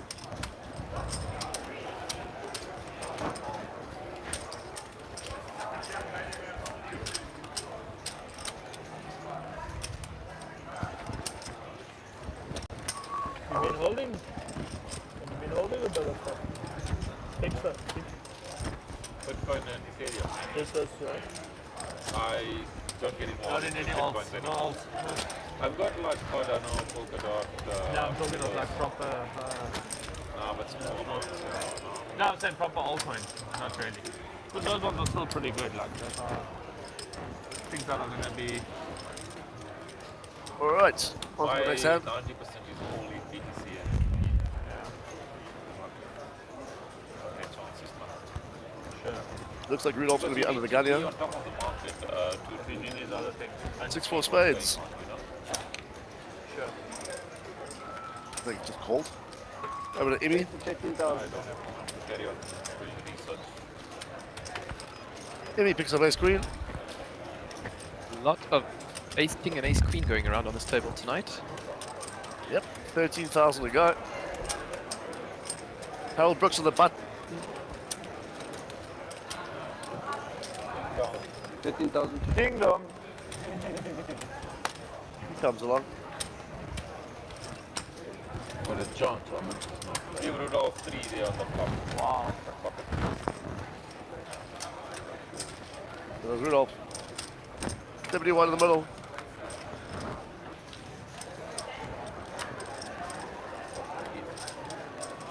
Jack 9. Massive flop for Harold. I'll take it and go. Just go. Wrap, Me picking up a gutter. wrap it up. You know that restaurant we're going to Durban. There you go. Wrap it up. 23,000. It's still a thing. Nowhere else. It's just Durban. 23,000. We get it done. That's it. Thank you. I was with economist today, and he predicted recession. in Martin Mr. America. Brooks. Mancios. What did you predict, Rudolph? Recession in America. In America. Really helped the second half. Yeah. And it's saying it's not a lot of people. How do you say you said it? like Interesting a lot of apparel people floating about. predicting it. That's not how you say it. How do you say it? Oh, John. Yeah, I think again that's a carryover of the club champs, you know, all the people are still excited and feeding off that energy, especially into again the little slam tournament we have in front of us here. The energy, the vibe is great in the room there. So, And that's our happening satellite now. queen, Nicole Middleton, giving it hopefully a deep run in this tournament. We love seeing her in the scene. She is an awesomely, an incredibly awesome, bubbly person. That's for sure. America goes into recession. And she just Yeah, gives it's such probably energy worth to the room. But I mean, for a global economy, it's Yeah, the time it is on a Tuesday. This place is I still mean, chock a block. the world gets influenced by two things, China and Yes, sir. America. I see So our prize basically, pool we has have a officially gone up over 1.8 million in the high roller, so good effort there, gents. Good effort. And the leverage period seems to still be going on for quite a while, so we could see many more people entering.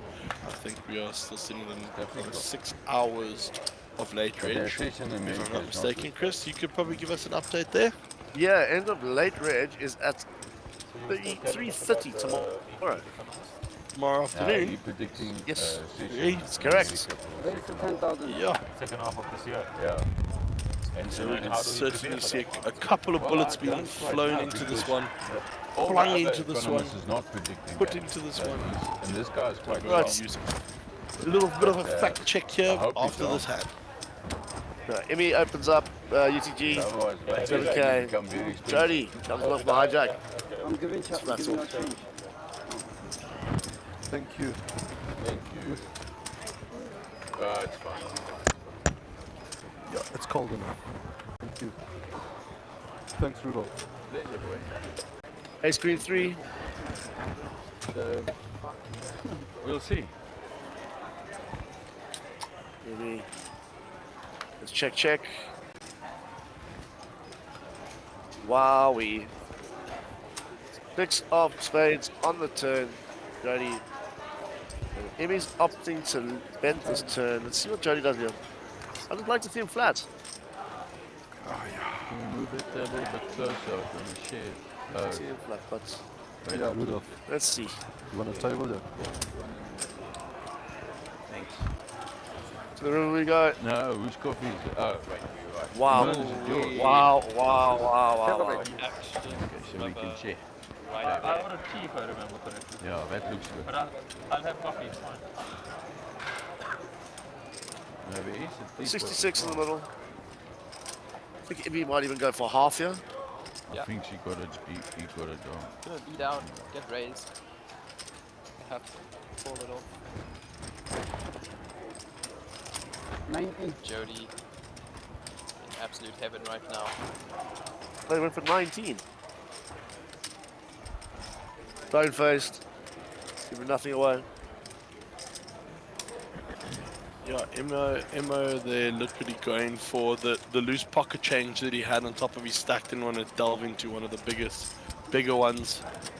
And Jody certainly contemplating here that Ace Queen is one combination that could be going into this, but certainly not lightly, just due to the fact that there's 2 queens on the board, the ace is out there, So very hard for him to deduce that is a possibility, and we probably see him raising up here 56,000. to 56,000 by the looks of things. There we go. Starting the to money. get these chips right. Woohoo!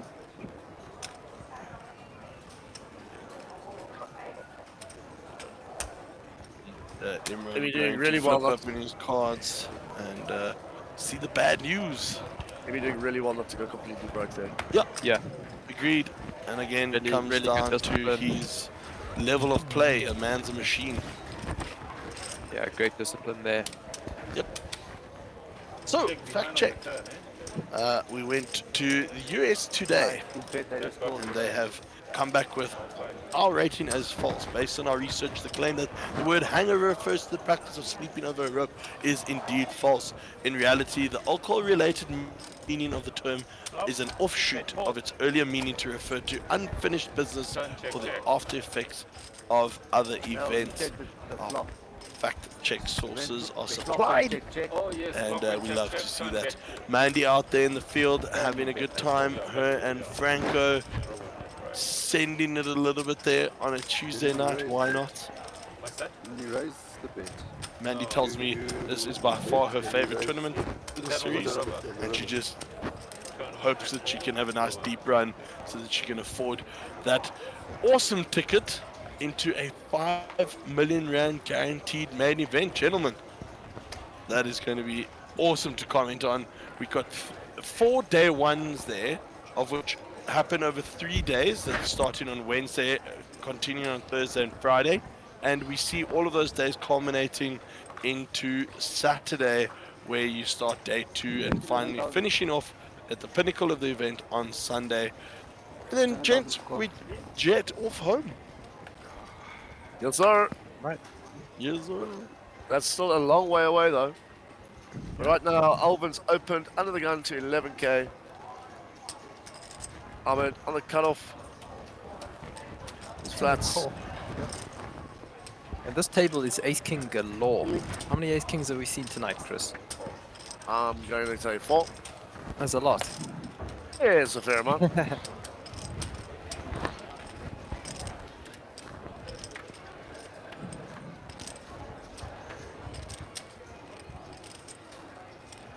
Back 10-8. 2 overs and a gut shot for Alvin. 15,000. Ahmed here with the back door flush draw as well. Certainly will be in his calculations. I'm aware as well that Alvin has one, well, pot size bet left remaining if he actually puts that money in. So Clever comment there, Chris. I like that. Very good observation there, sir. Well done. Yeah. I might be old, but I can still catch up. Huh? Still keep up, you know. So I see, I can't even get that right. Yep. Chris, Yes, bud. we were very fortunate there to satisfy an itch. I know Jamie had the itch yesterday, where we got to jump into 2 free rolls. How fun was that for you, eh? Yeah, that was Jamie? wicked. Awesome. Talk to us about your experience there. Got a little bit of the itch away. Yeah, no, so really, we had an off day yesterday. We were allowed to go spin it up in a free roll, and I just got felted in the first hand, so yeah. Yeah. Good times were had. Absolutely. Yeah, I ran. When did I finish? I finished like Jamie, 6th or something. give the double guns to the screen there for the boys and the girls back home in Cape Town. Yeah. Love working with you guys. The energy is palpable up here. It's coming off the room. It's feeding us with the energy. We can give it back to the viewers out there. We want to give you guys the best experience we possibly can. And we certainly love the comments coming through. Elif Morgan, you are a non-stop machine, my girl. Thank you, thank you, thank you. We love the support. I want to hear a shout out there from Gareth Duncan, some of the other stage. Would love to see Lal jumping on here, guys. Yeah, the boy. Yeah, we were fantastic. Yeah. Right, Russell opened up under the gun. He's got 2 corners. 557. 4,000. Both Alvin and Emmy hitting some of that.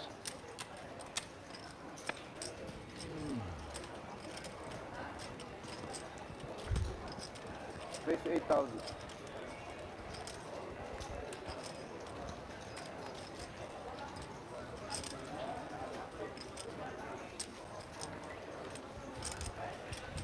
Ruffle part of that opening to Mark.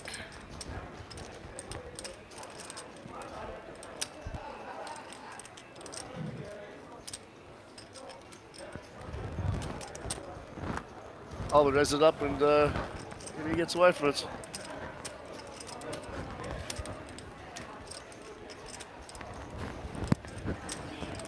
Alright. You can also contribute some change. You can contribute one day as well.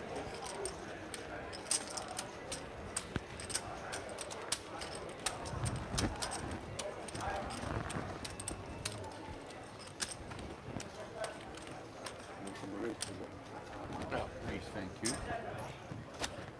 Thank you.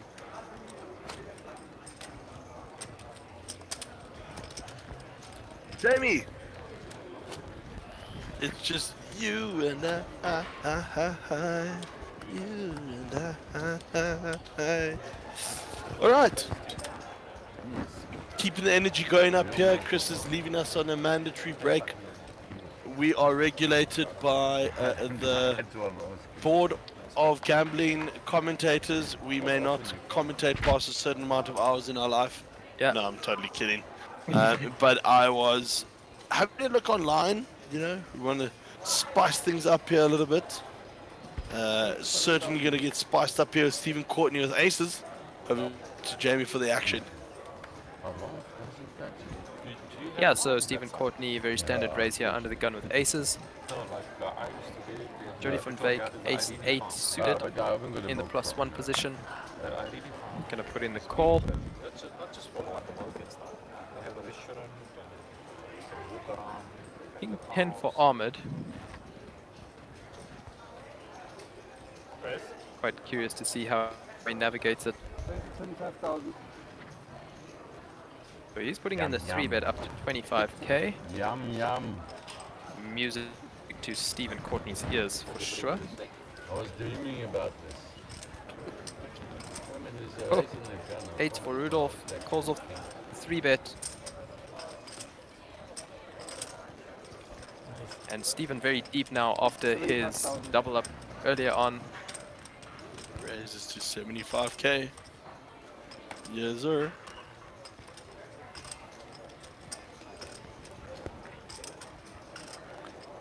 This is why we love this mix of players on this table here, Jamie. We've seen 4 bets coming in. We love a good 4 bet on the table. We certainly know that we're going to get some steals here. And I think Rudolph Free coming along. It's going, you know what? I got a bankroll because of this series already. We're going to have a go at this one. Yep. Hoping to go set mine in. Oh, and in the window, Wow. he delivers. Ace ace. The case ace as Jody folded ace 8 suited. Rudolph finding the absolute 1 outer here. And Stephen Courtney is going to find himself in quite a bit of trouble. All in. Rudolph shipping the baby here. Don't point I mean, at that it. is just a massive Well, that's my heart In attack. the 100 big blinds. 100 big blinds. Can you get away from an over there? Oh. I mean, Rudolph could definitely have some jacks in his range. Pocket jacks, I don't know. The pain on Stephen Courtney's face at the moment. Yeah. It is hard to watch. Yeah, so just an overpair facing a more like 100 big blind shove here. I think I just personally chalk it up to jacks and toss it in the muck. Well, we shall see.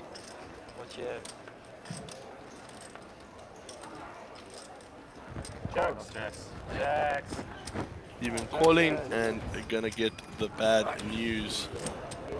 Stephen with literally only one out here, even though the graphic says 2 outs. We know that 1 has been folded pre-flop. We also know that 1-8 was folded pre-flop, and like Jamie says, the absolute stone cold 8 left in the deck, in the window Come for on, don't do Rudolph. that. Oh wow, and being here Sit down. presenting Stephen with some win opportunities. Win-opportunities, should we call them? Opportunities, yeah. Heart is so And Rudolph gonna find a massive double up now, up to And I didn't 270 even bigs. celebrate because that queen. Stephen I'm not engaged entirely so much crippled, more still out. 43 big blinds, but a massive knock to his stack nonetheless. Thank God you didn't have to. Jamie, lighten the mood here a little bit after we saw that pain in Stephen Courtney's face. I'm going to ask you this question. I want an answer. What is the difference between a poker player and a dog? I'm set mining. I have no idea, Nick. Please do tell me. In about 10 years, the dog quits whining. nice. The minus and BTT. Can't you have kings there? Yum yum. Lawrence, to answer your question about how much Marco cashed in the bounty, 75. only considering the bounties, How much is I believe back at at the car? first by final table he had, Hey, how by many the years time have he you been got to playing? final table, man had already pulled 114k Put it in in there, except just bounties. Remember, let's not freeze out yet. The man is a machine, an absolute machine. And then he still went on to pull another 8k bounty, so well, that's up to 122k. And then I believe he chopped 65k in bounties with Mr. Lump. So all in all, I think Marco cashed about What did you have? King 9? 154k in bounties this morning, excluding his winnings from coming first, which was another 136k. So not a bad morning for Marco indeed. Okay, we're gonna try one more time, right? 7. How do you know you are running bad in poker? Listen, I believe a lot of things. I don't know, Nick. Please don't. The only things you say all night are nice hand, well played, and more chips, please. This one, I believe you Yeah. Just lightening the mood here for the viewers. Try to give you some ultimate bad dad jokes. Go use them, go lose them. I don't care. Jamie doesn't either. I was supposed to talk to you. Yeah, but I could say nothing wrong. We all go through that. I was gonna go get you a chocolate on the break, but no, you don't need it. Now you can buy me a flower.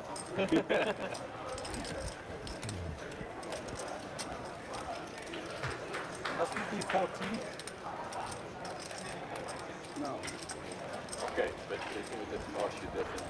Right, interesting pot building up here. Russell flopping middle pair, Stephen Courtney whiffing it, and Imran flopping top pair with his ace. That's more just It's one of those. And a gut shot. So Russell's going to need some help here, looking for a king or a 5. Yeah, 7. So it's how much more than the blind? There's no way to the first bit. 7, I have to double. Or was he the blind? No, this is not the flop. He bet 7. Yeah, that's right. Must be double. Queen should have Of course. with your, I would 5 bets. Night, boys. My wife is good. How many levels, sir? So it looks like Russell put in the call, Imran turns 2 pair. Russell going to lead into him here. One more level. And Imran's just going to flat here behind. Doesn't want to scare his opponent away too quickly. 10 of spades on the river doesn't ring any alarm bells for Imran here. Certainly chip it and look for some value. I have I think the graphics are wrong. Imran does not have 14k. Those reds are all worth 5. So either way, Imran going to go for some value. What do you say? solid moving. It's like Red Bull, but in stereo. So if you want to escape, just have a shot. But don't, like me, have 8 shots and then look at the ceiling at 8 o'clock in the morning.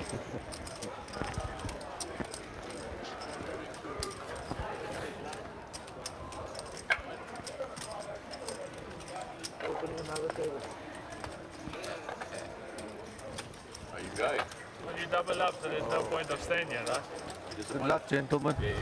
Sharp, sharp. I only wanted to be here if it was a turbo with you. Shot. Shot, boys, good luck. Good luck. Come in. Shot, Is there more players against or what's happening? Is there? You lost 4 players there. 4 players on one table. On one table. Huh? Maybe another joke coming in here. Peter Pan, a smart blonde and a dumb blonde are engaged in a game of poker. Who do you think will win? Somebody's big stack that side. Fucking big stack, yeah. Nick, once again, I can't figure it out. Please do enlighten me. The dumb blonde, obviously, because the other two don't even exist. Yeah, boy. Yeah.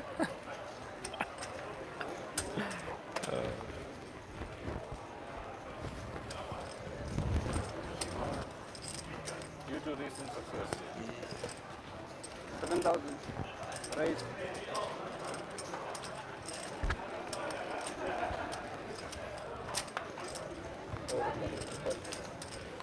So Imran raising up here with ace-3 off, the hijack. Getting called off by Russell, queen 5 suited. Small blind folds over to Harold, defenders big blind, 7-5 of hearts.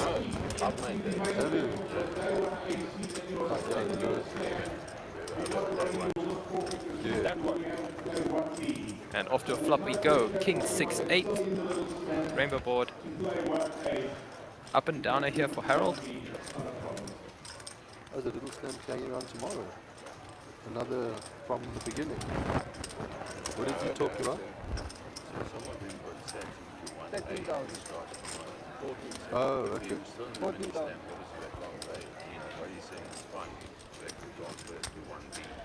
Okay. And Harold opts to check it over to Imran. Imran bets 14k. Harold calls. 8 of diamonds pairs the board on the turn.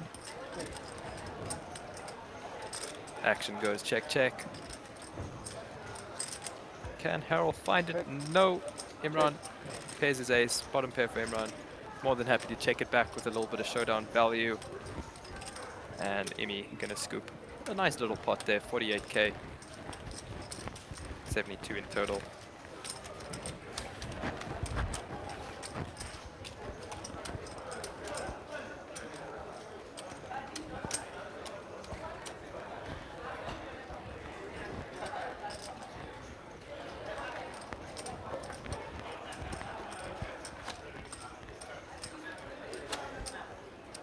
Due to recent success. As you can see there, the little slam is absolutely pumping. 11 tables already. Probably a few more on the way. I mean, his eyes were much less than that. But I announced that I had ace-3 and I won the first. I'm like, okay, same thing.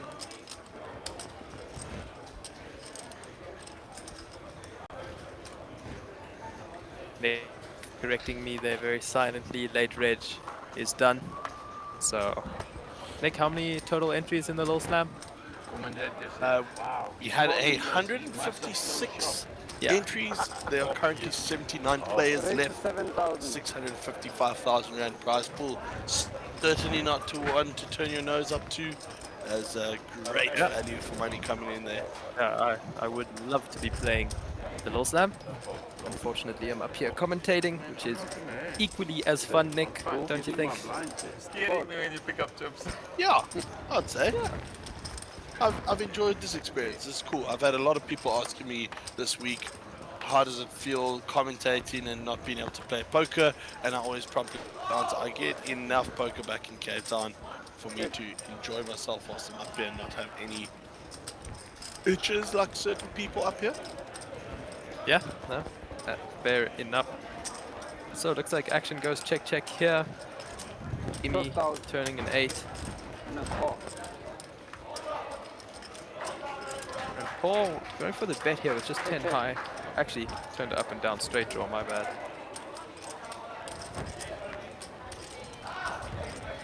Action goes check, check, and Imran gonna win here with a pair of 8s.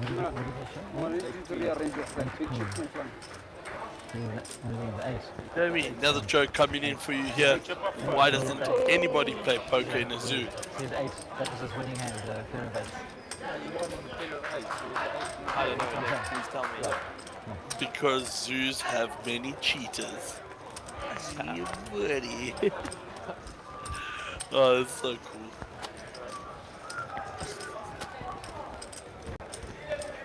Terrible jokes, Nick. Just terrible.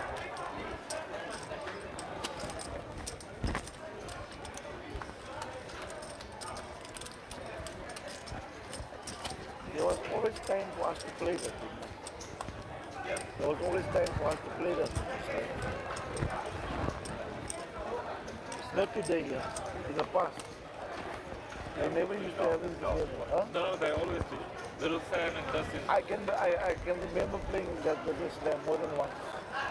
Unless they started Little Slam late and started High Roller first. Yeah, but I can remember could playing jump in. Little Slam.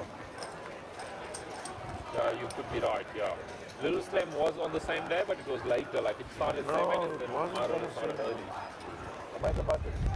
Jamie, This is another one here. structure, Yeah, isn't it? yes. Let's hear it, Nick. What do a poker player and a butcher have in common? Raise to 6,000. At some point, both will raise the stakes. Reading your book, sir. Yeah. Right, back to action. Jamie, pick us up here. Yeah, so it looks like Waiting with Harold Brooks. yeah, raising on the button, both blinds defend. Cut shot here for Rudolph Free. Up to 25,000. You've gone Fold. As je queen komt, is je 8. Maar daarom bet ik zo. Ja, maar ik versta niet die 8 bit. Niet jouw, Looks like ik Paul versta jouw opted to leave that one out, only to get raised by Harold on the ace-king board. Harold. I take that pot down. Thank you. Rudolph Free overwhelming chip leader. I don't have time to moment, thanks to that set of 8s that he flopped against Stephen Coffey's aces. Nick, long time no see.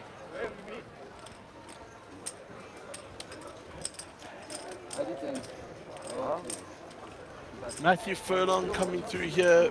Guys, are you having issues with the audio? Sorry, we will tend to that. We have brought it to the attention of our tech team at the back. So we do appreciate you guys supporting the show. Lawrence Free coming through yet again. A stalwart over the last couple of days for us here. Thank you for the great feedback. You guys are doing an amazing job. That's too high. It's too high. I'm not winning. It's terrible. We need to Liv, you check your Gonna swap seats. You don't understand what I'm saying? The table here is much V-pips higher on the than table level. there. Remember Johnny, Harold Brooks, Harold looks like he's up sitting near on the the top, floor. over 40% of hands being called. For those of you that don't understand what the term VPIP means, it is voluntarily put in pot. And that is certainly referring to the amount of times you are voluntarily putting chips into a pot pre-flop. Alright, Jamie is leaving us. Joining me back in the commentary box here, Christopher Dean, the one and only You were supposed to get me out. My birthday's coming soon. the Andre Agassi of our commentary box up I here. actually saw them at the Dubai airport. The technical Terminator, the technical terrorist himself. He is back with a bang. Chris, how's your break? Here's the bank. Yeah, it was good though, buddy. It was very good, very good, very good. You have missed out on all the fun jokes that I've been telling Jamie.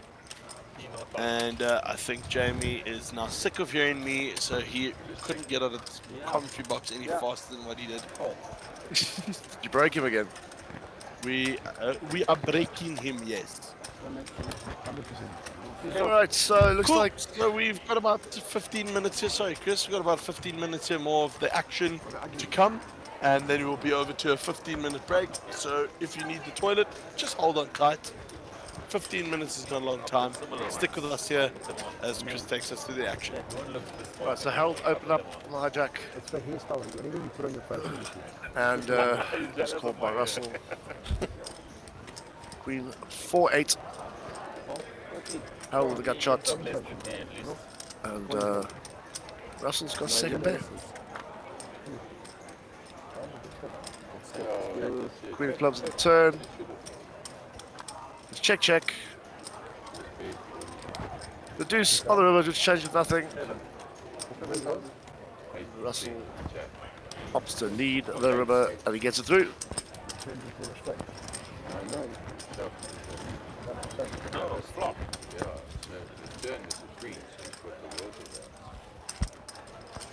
Nice shot on the outside there. Sun flopping a set, turning your boats. From a leg. I mean, you can't believe that he had things. I'm never felt things. No, man. It's not always dangerous when he has chips. Maybe ace thing. Yep, love playing against the man. You never know where you stand. The Rudolph Fourie, in his typical fashion, playing a 50k buy-in high roller here, live at Times Square on the SunBet Poker Tour. And then every now and then popping around with his iPad, playing probably what is a 100 rand rebuy tournament, and loving life doing so. So we love seeing it. The guy just absolutely adores the game. Rudolph, keep doing you. He could have. I mean, I don't doubt that. Alrighty, let's get back to the action here. Yeah, he would have been. But that was a big call, 75 with 8s. Russell picking up deuces UTG. Because I've clearly got something better than 8s with Just that, calls it off. that rate. Well, I would think that you would think that would. Yeah, but I knew if I hit, I get paid. So I was alright. Over to Steve. Courtney +1. Look, which was the bigger call? Mine or yours? I only had to pay 75 to see it myself. You paid King 10 for Nick on the hijack. Because I'm never in a million years stopping. Makes 8k to go. Oh, that's why I went all in, Nick. No, but it was right. Looks like he's gonna No, it was just unlucky. get out the way. And the first And I Alban wanted to pull the first bit. comes along with his King 8. That's how it changed. It was so marginal this game. Ace Queen 7. Rudolph, chip leader to the final. Nick picking up that gut shots. As usual. I felt Deuce is myself still ahead here. like I did in the second event. I literally did that. Which second event? Invitation. Okay. Did you come fourth? Third. Alright, checks around to the turn. My way to. I was Nick never finds his gut shot. Remember when I was 18 million in the chips in the play? Eventually I lost the bases being 6-7. Nick Sisu popping in here. But I was short, so even if I doubled up, I still haven't got 10% of the chips. 50 in the middle, let's see how much he opts to 18. put out there. I was so short. 25k it is. I'm going to flip and get you. He obviously announced 18k, which we couldn't hear. It was a very interesting final table, I think. And Russell throws his cards back to the dealer. It scoops that one. It must be those sunglasses, eh? Yo. It must be those sunglasses. the button. I come to this table, I play my first and I find the Harold, I know. Oh, I need 5% Yeah, I clear all come day up here, with those sunglasses. I was like, oh. I hate the flash. Old Joe Boy. I hate the flash. Good to see him out and about again. Yep. Joe Boy, a familiar face out there. Joe Boy Rami, been in the scene for many a year. The guy is an absolute stalwart and a Maar die legend. flash door die is return gekom. So hoe sit jy almal op 'n flash door? Ja, al 3 van hem. Ja. Ek kan dalk wegkom, ek het 'n kleintjie, maar hy gaan nie wegkom. To the outer tables of the Little Slam there, we are getting cool imagery from one of our pivotal cameras that operates above the feature table, and we're just swinging it around there to give everyone a piece of the idea of the action. And as you can see in the background there, Ivan Vessel's giving us the most useless piece of information I think we've ever received, but it makes for a good story, I can tell you that much. Sorry. Don't get involved. Well, absolute legend. The dealer confused. Right, let's get back to the action. DVGG. He's creating all this.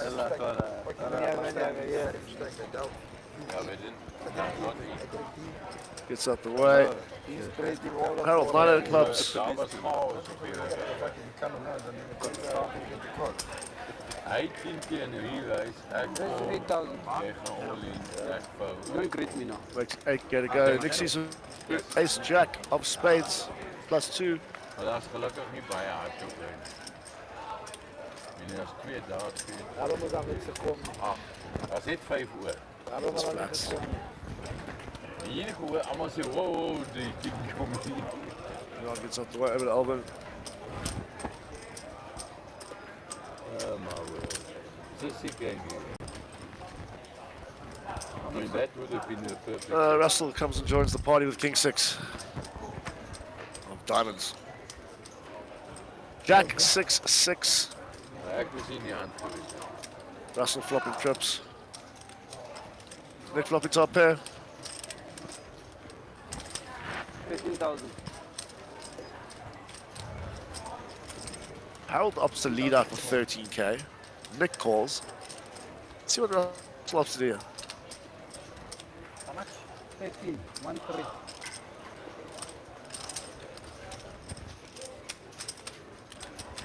And he just makes the call.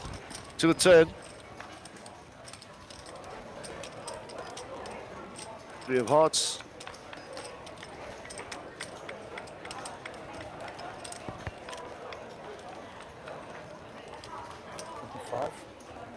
Try 5. 35,000.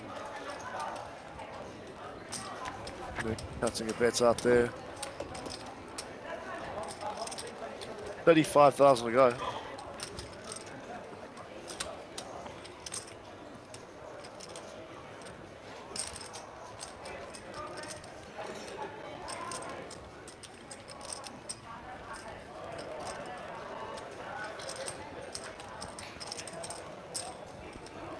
Russell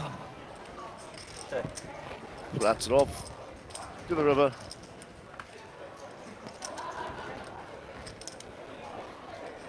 Queen of diamonds. Next for the third time.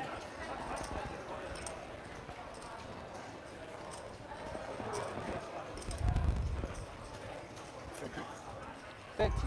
159 in the middle. Nick bets 30k. Russell, his hands in his head.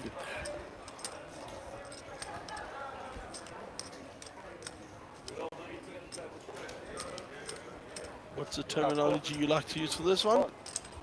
Put him in the blender. And he calls. Nick sees the bad news. Wow, okay. Last one. Wow. I don't know what 3 years you know, somebody just people. Yeah. You really flop with both of them. Yeah, pretty valuable pot there for Russell to pick up at this stage of the tournament. Certainly going to help him navigate a couple of maneuvers there. No. I said, Johan in the field there, looking sharp and suave with those glasses. Hope nobody can see his cards in there. That wouldn't be any good to anyone. Or maybe the players are opposite him. Thought you were going for Egan. Yes, boss. Chris, why did the poker player frustrate the palm reader? The previous hand I had the nuts. Why? He refused to show his hand.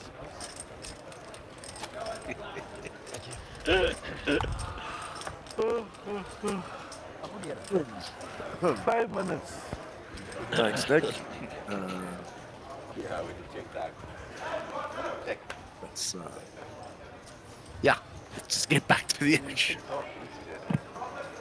I have no words. I've got a dark and sinister one here. Both marriage and poker start with 2 hearts and 1 diamond, but in the end, you only wish you had a spade and a club. Wop, wop, wop, wop, wop, wop. Oh, wow. Just trying to keep it light-hearted here and fun for the viewers out there. 100%. Straight back to the action here with Harold Brooks under the gun, letting it go. I'm assuming. Nope. 25, right? Race at 25. Graphics haven't updated, so we cannot give you the accurate information there, but we shall do so shortly. Yeah, looks like Harold bet 8K. Needs to come along. And then Rudolph, 3 betting, 25K.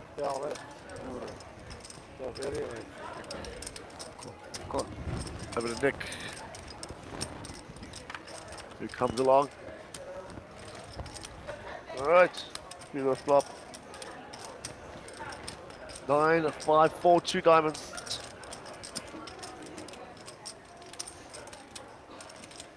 Nick to speak. Oh, did the Upton navigate? Yeah. 30,000 with the bets. Rudolph gets away from it. If I see the flop, I get it. Yes, boss. Couple of signs that you're a poker addict. You say bad beat while sympathizing with your friends. You name your children raise and check. And when you lose a Texas Hold'em, you decide to play Omaha. Oh, wow.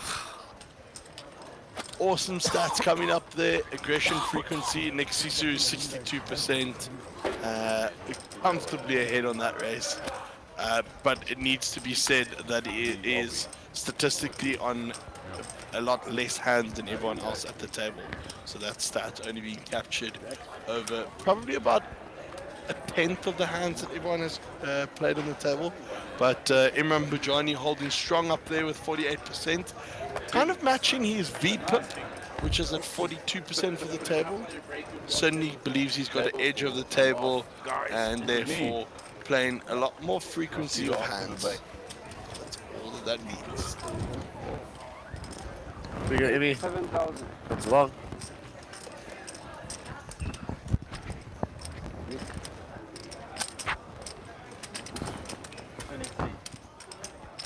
We got Queen Jack on the hijack.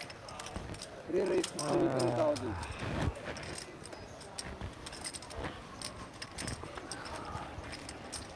Ready for them to go. Alban. So just gets on the way. Russell will come along, I'm guessing, on the button. Waiting for things to catch up. Oh, he 3-bet to 23K. And 2 callers. It's a big flop. Check. For maybe. Check. Check, let's check. Check. Shoots the clubs on the turn. Check.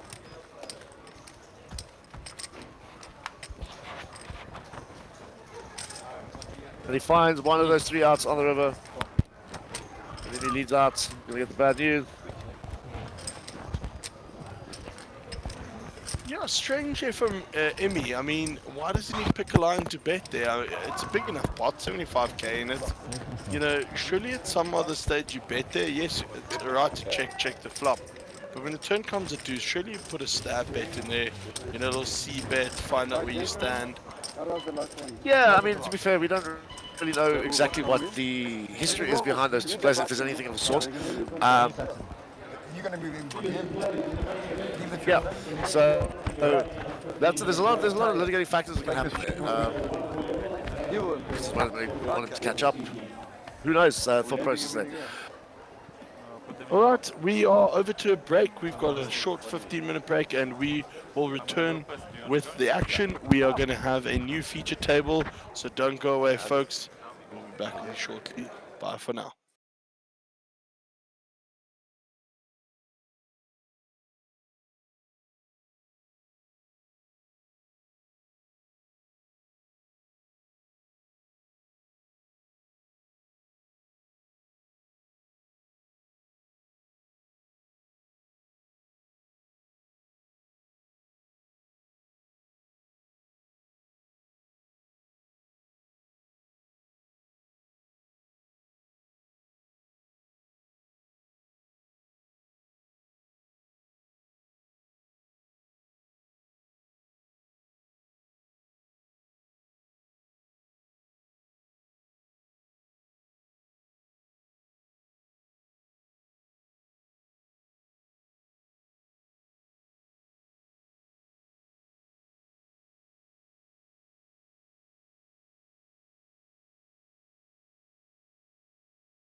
Right, welcome back, everybody.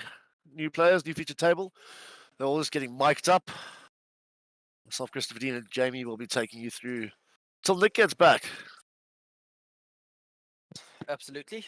Nick is on a extra 15-minute break from now, I believe. He'll be back at around 20 past or so. But yeah, Fair we enough. are ready for a new feature table, it seems.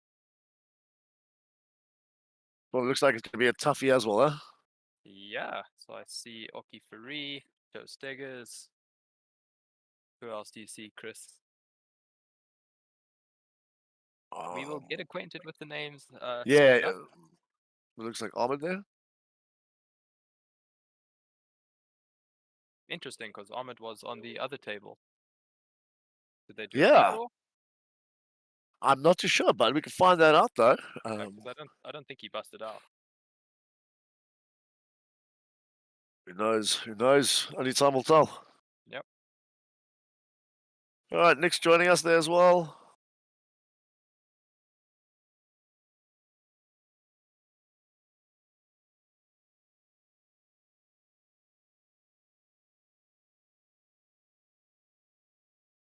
And we are off for the new feature table.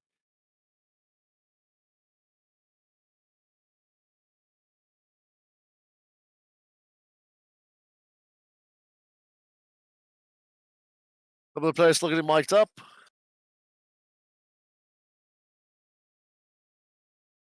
The room is still buzzing. Still lots of cards being played.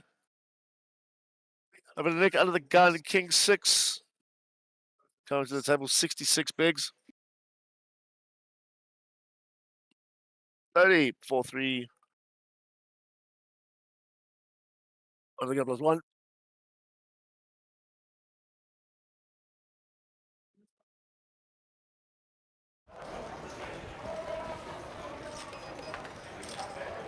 Over to Ahmed. Razor fault. 4,000 to play. He gets out the way. Oki with Ace King. And another 8 king on the feature table. 4,000, yes. 2,000, 4,000 bigger. The stream. Right in hand, my raise good to man. 11,000. Let's see what Oki opts to go for you. 11,000. Oh, sorry. KM. 11,000. Not interested in playing that one.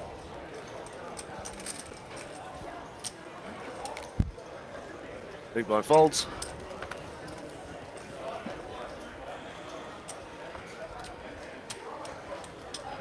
And Or a small blind. Big yeah. 2,000 for 4. You tell the grand group half an hour we'll be on that. you don't want them to see me bluffing you, man. I want somebody to call me. Can you just peel that one's backrest, sorry?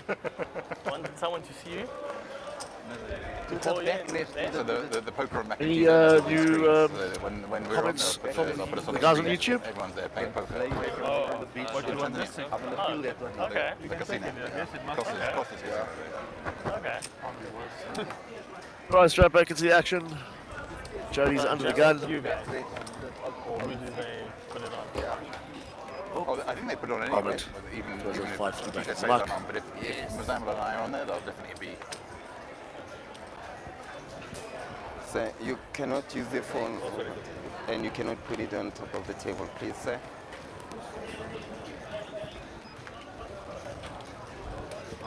Action is on you, 2,000 more to play.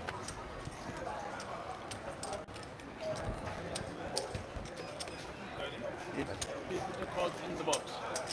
Okay. Thank you. What box? 10,000 more. Huh? I can't put it here, and then it'll disqualify Alright, me. looks like Nick's come along here as well. Oh, he's actually raised it up to 10k. Ball gets out the way. Button moves, thank you.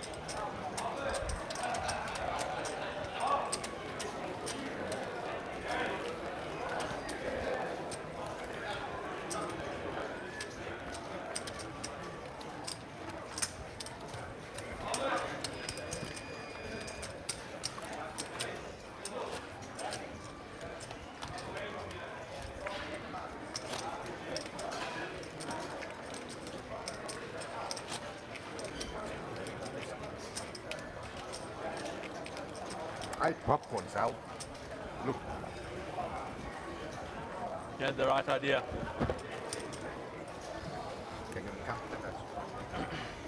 What, did you just hide the chocolates? You already Action on finished the them? other tables there, as you guys can probably hear. No, you just showed the popcorn like as if there was no Go straight chocolates. to You know Armin what under the I'm gun. He's 10 off. 9. Raise to 9,000. So blinds are Sharing is caring. 4K, 4K, and the Armin sitting on a 33 big blind stack at the moment. Makes him blind to go. Oki gets out the way. KM picks up ace, jack. 9,000 total.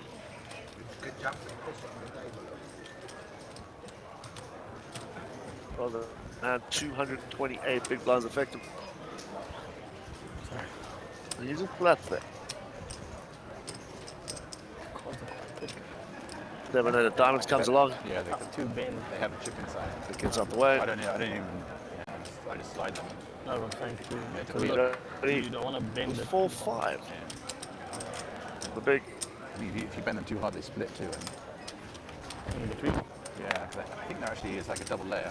It's like a sandwich with a chip inside. 10 reds. For 9,000. So much change.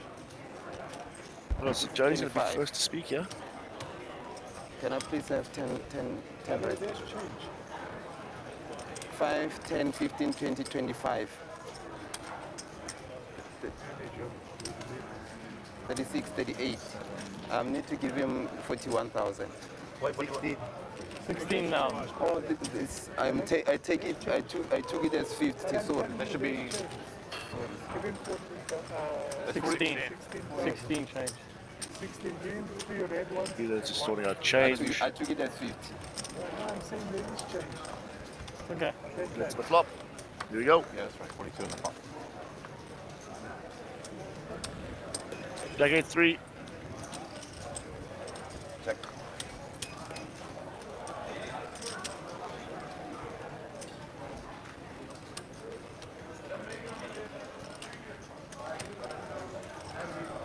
We have 1 minute. Armored. Yeah.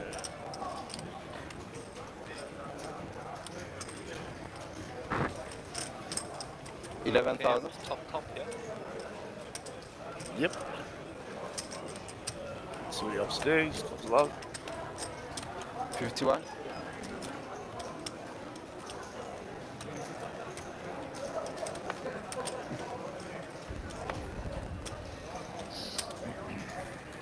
Re-rise to 51.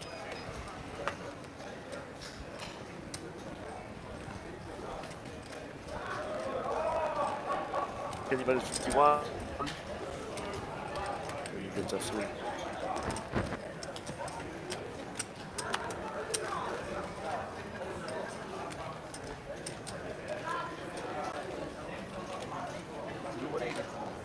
Coke Zero for me. Order Coke Zero, please. You take order. Do you have a cloth? Cloth. Thank you.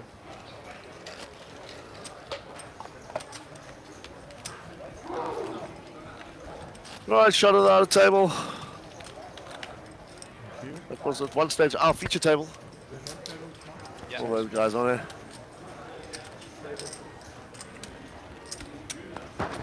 Thanks.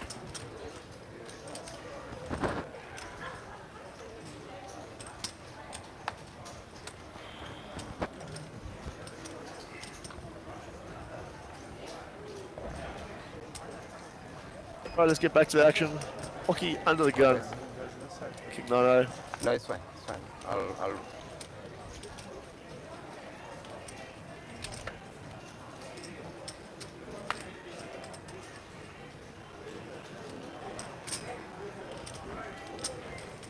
9,000. With a cab. Jack of hearts +1. You 3 betting here, Jamie? I think I could put it in 3 bet, yeah. Especially so deep, he's got 243 bigs. But he opted for the latter and he's just called. Over to Nick. That's still on 9,000. Thank you. So uncomfortable for me, these chairs. They're too low. On my back.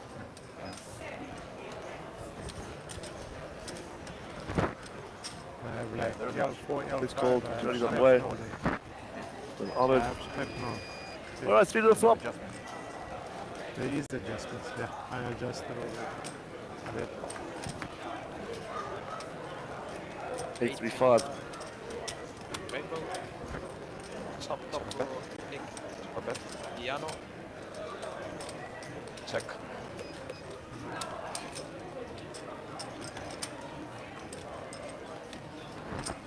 $18,000 total. I come running around on you, huh?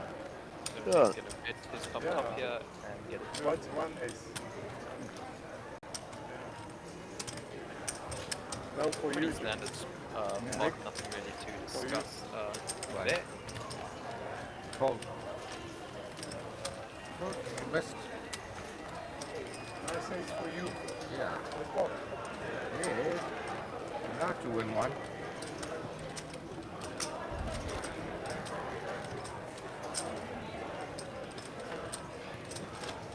Old Daryl. Grinding away.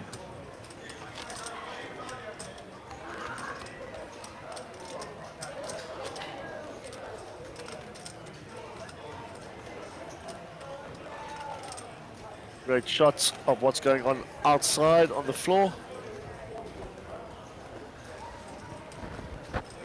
There's a way.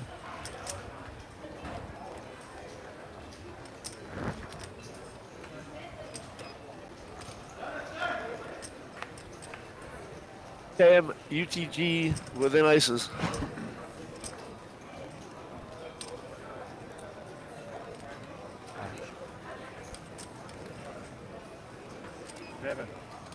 Raise to 11,000. I guess not the way. Roy does the same.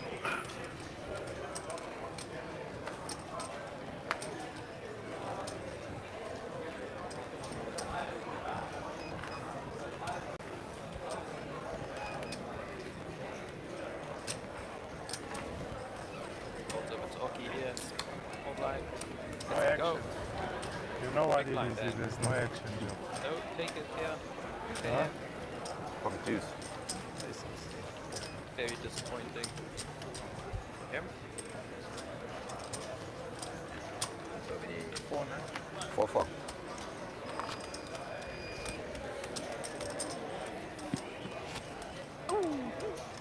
Off the edge. Nick Gara back in the booth. Thank you, Jamie. Appreciate you. Appreciate Chris. Chris looking at us in agony. Man's getting old. The back cracking. Chris gonna claim workman's compensation from SunBet Poker Tour there. Nah. Just a good old stretch there.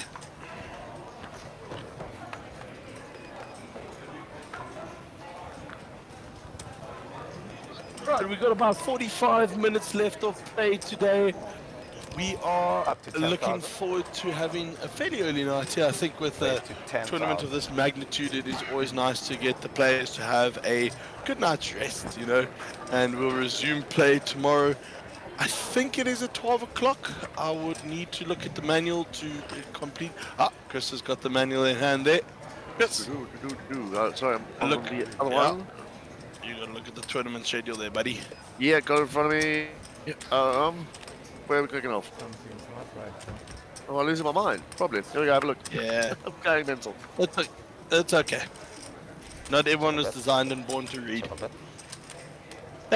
Don't worry, I'm dyslexic, so I'm the worst of the lot. Right, we've got a bit of a hand here. Big finding top pair. 25. There's a flush draw board as well. Game of threes.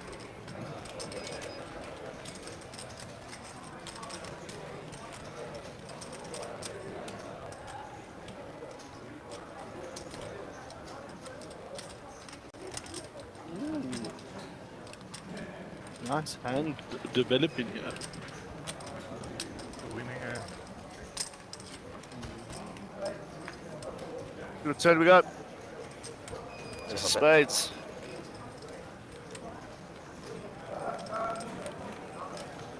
How do we navigate here now?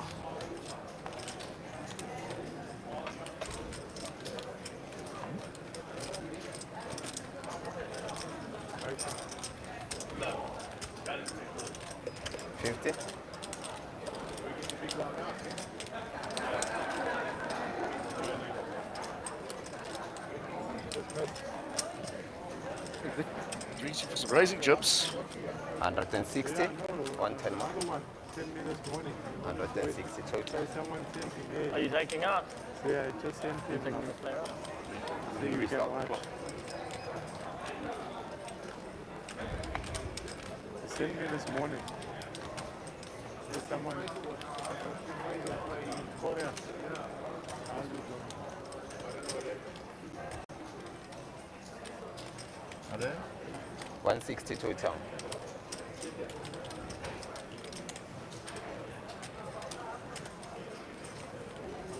How much is it for?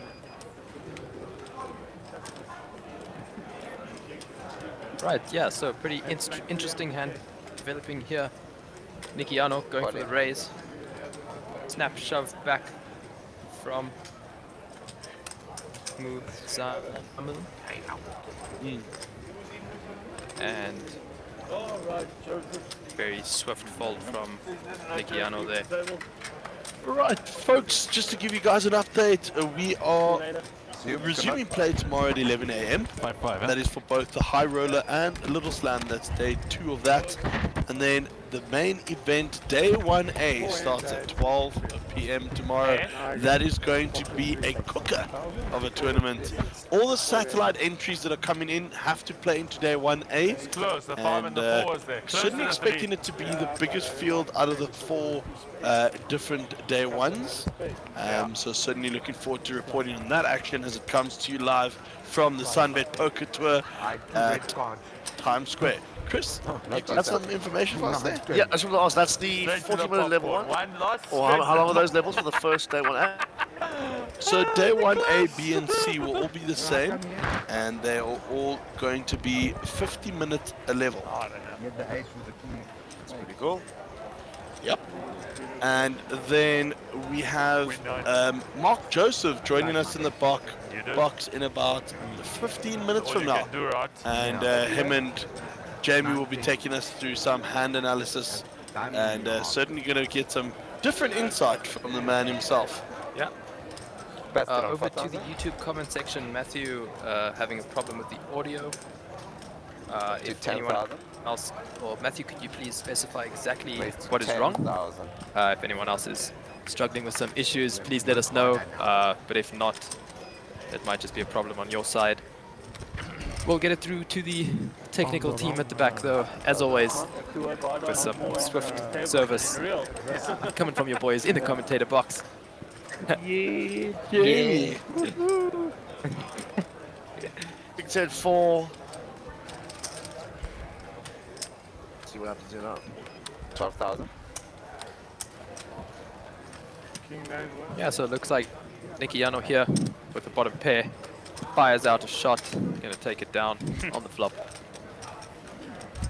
So whilst we're looking at the table here from a distance, big shout out to all the Tanzanians or Tanzanians that have come through all the way to South Africa to play in this series.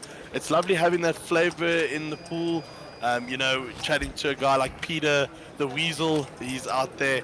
The guy's an American flair to him that no one else can match, and certainly adds such value and dynamic flavor, should I say, to the Little Slam pool out there. Look forward to seeing him in a couple more tournaments. And when I interviewed him early on, he said he's super keen to jump into the mains as well. So yeah, it's going to be interesting to see him. Not you, Nick. Nick, you're allowed anything. But at our last feature table, but we get back to the action there.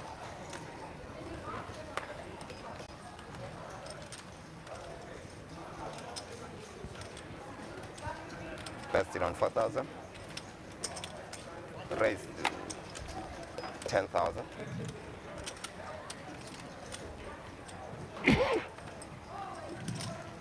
Bet still on 10,000.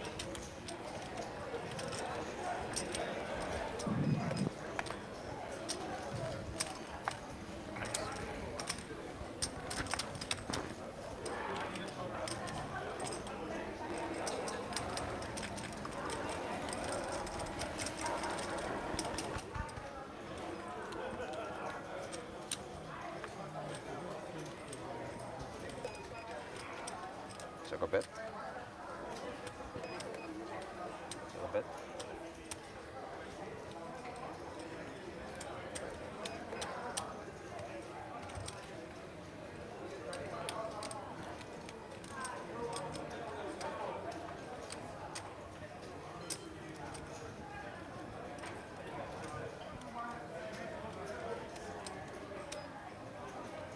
$21. 21,000. Okay, so we are there. No, the $3. Yeah, and then untick that box. Why couldn't you do that with me? Yeah, and yeah.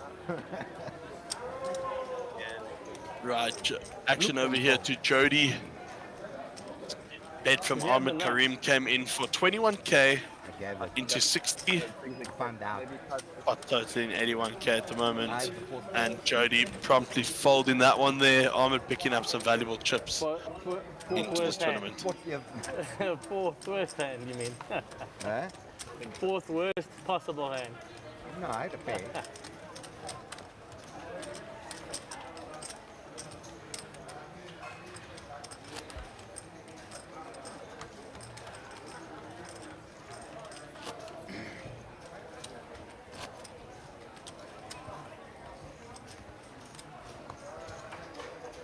Small blind, big blind, Nick.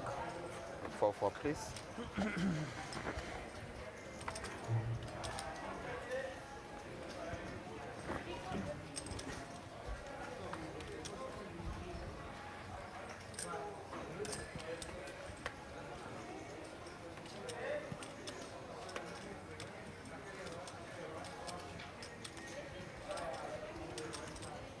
Raise to 10,000.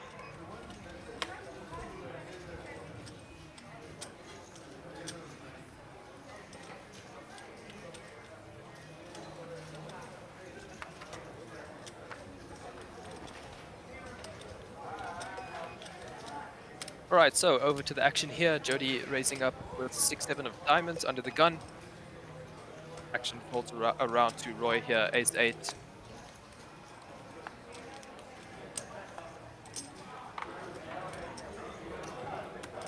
$31. Look at that.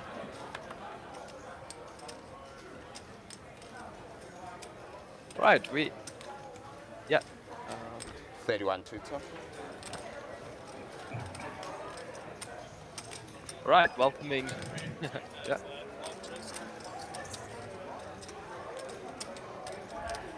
Yeah, how's it, Nick? How's it going? We are very fortunate to have Mark Joseph in the box here giving us some hand analysis here with Jamie McCarthy for the next 45 minutes of stream.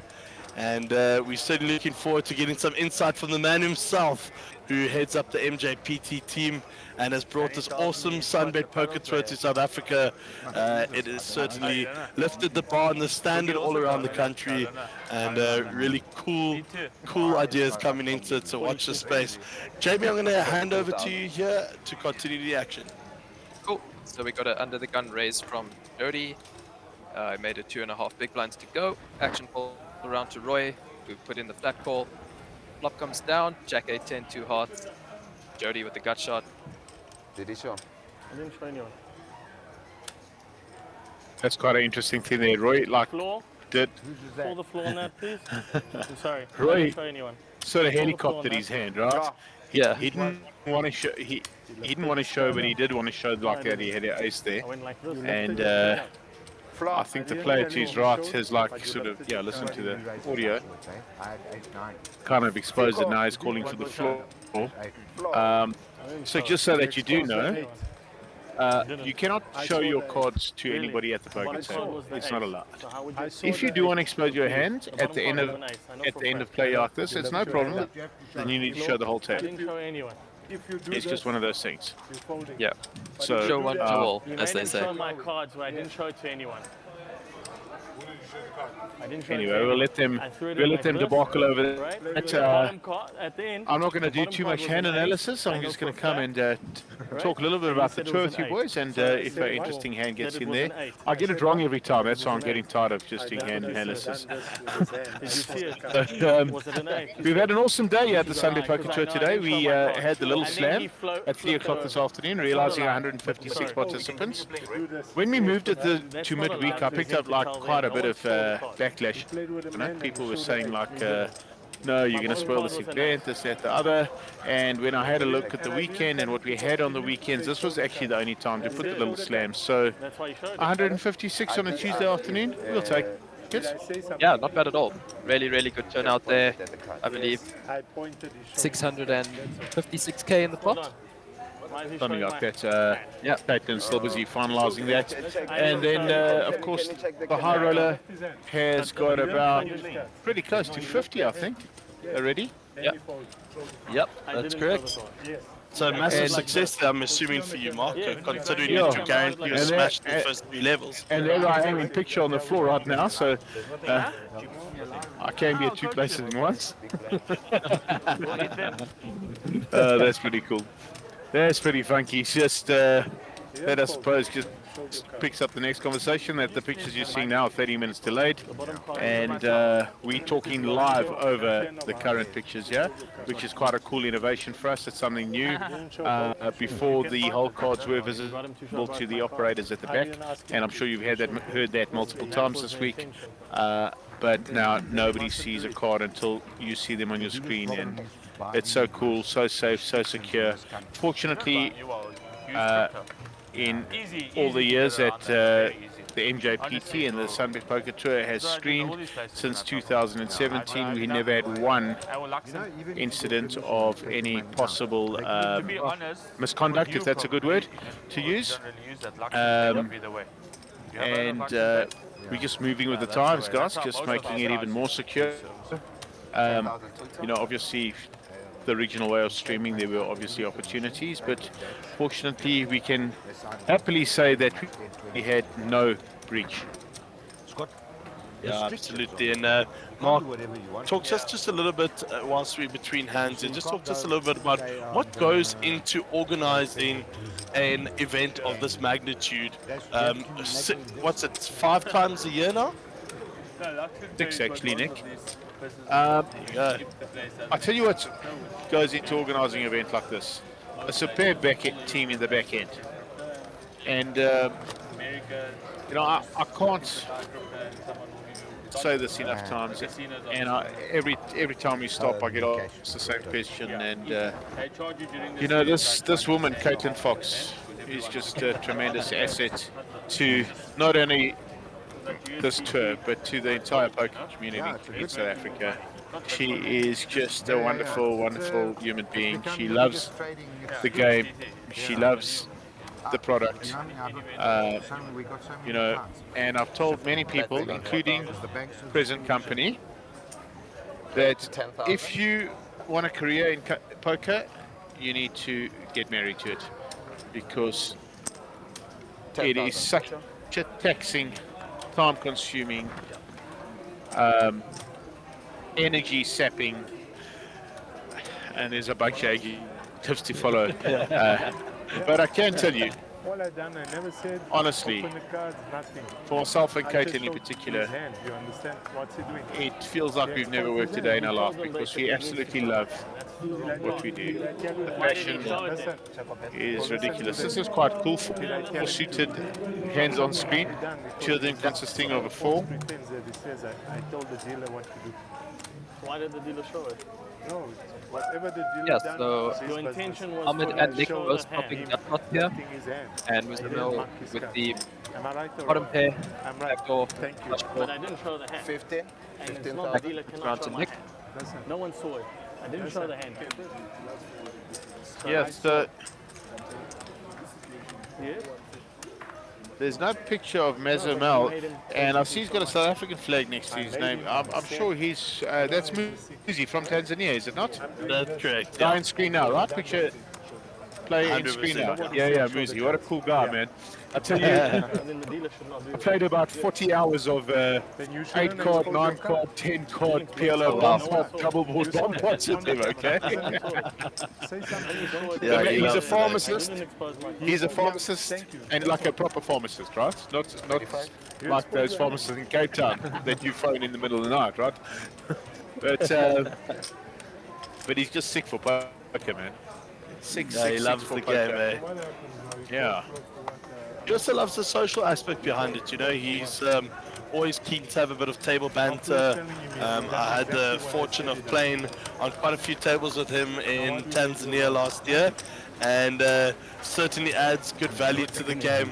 Quite an aggressive player, certainly plays Hold'em like he's playing PLO, and good fun to watch on any table. So hopefully we get some fireworks from him here on this table. Yeah, so like I said, I wasn't joking. I played at least 40 hours of poker with him, and they were all, like I said, 7, 8, 9, 10 double board bomb pots. So I'm not into. I've never played one single hand of Hold'em with him. So.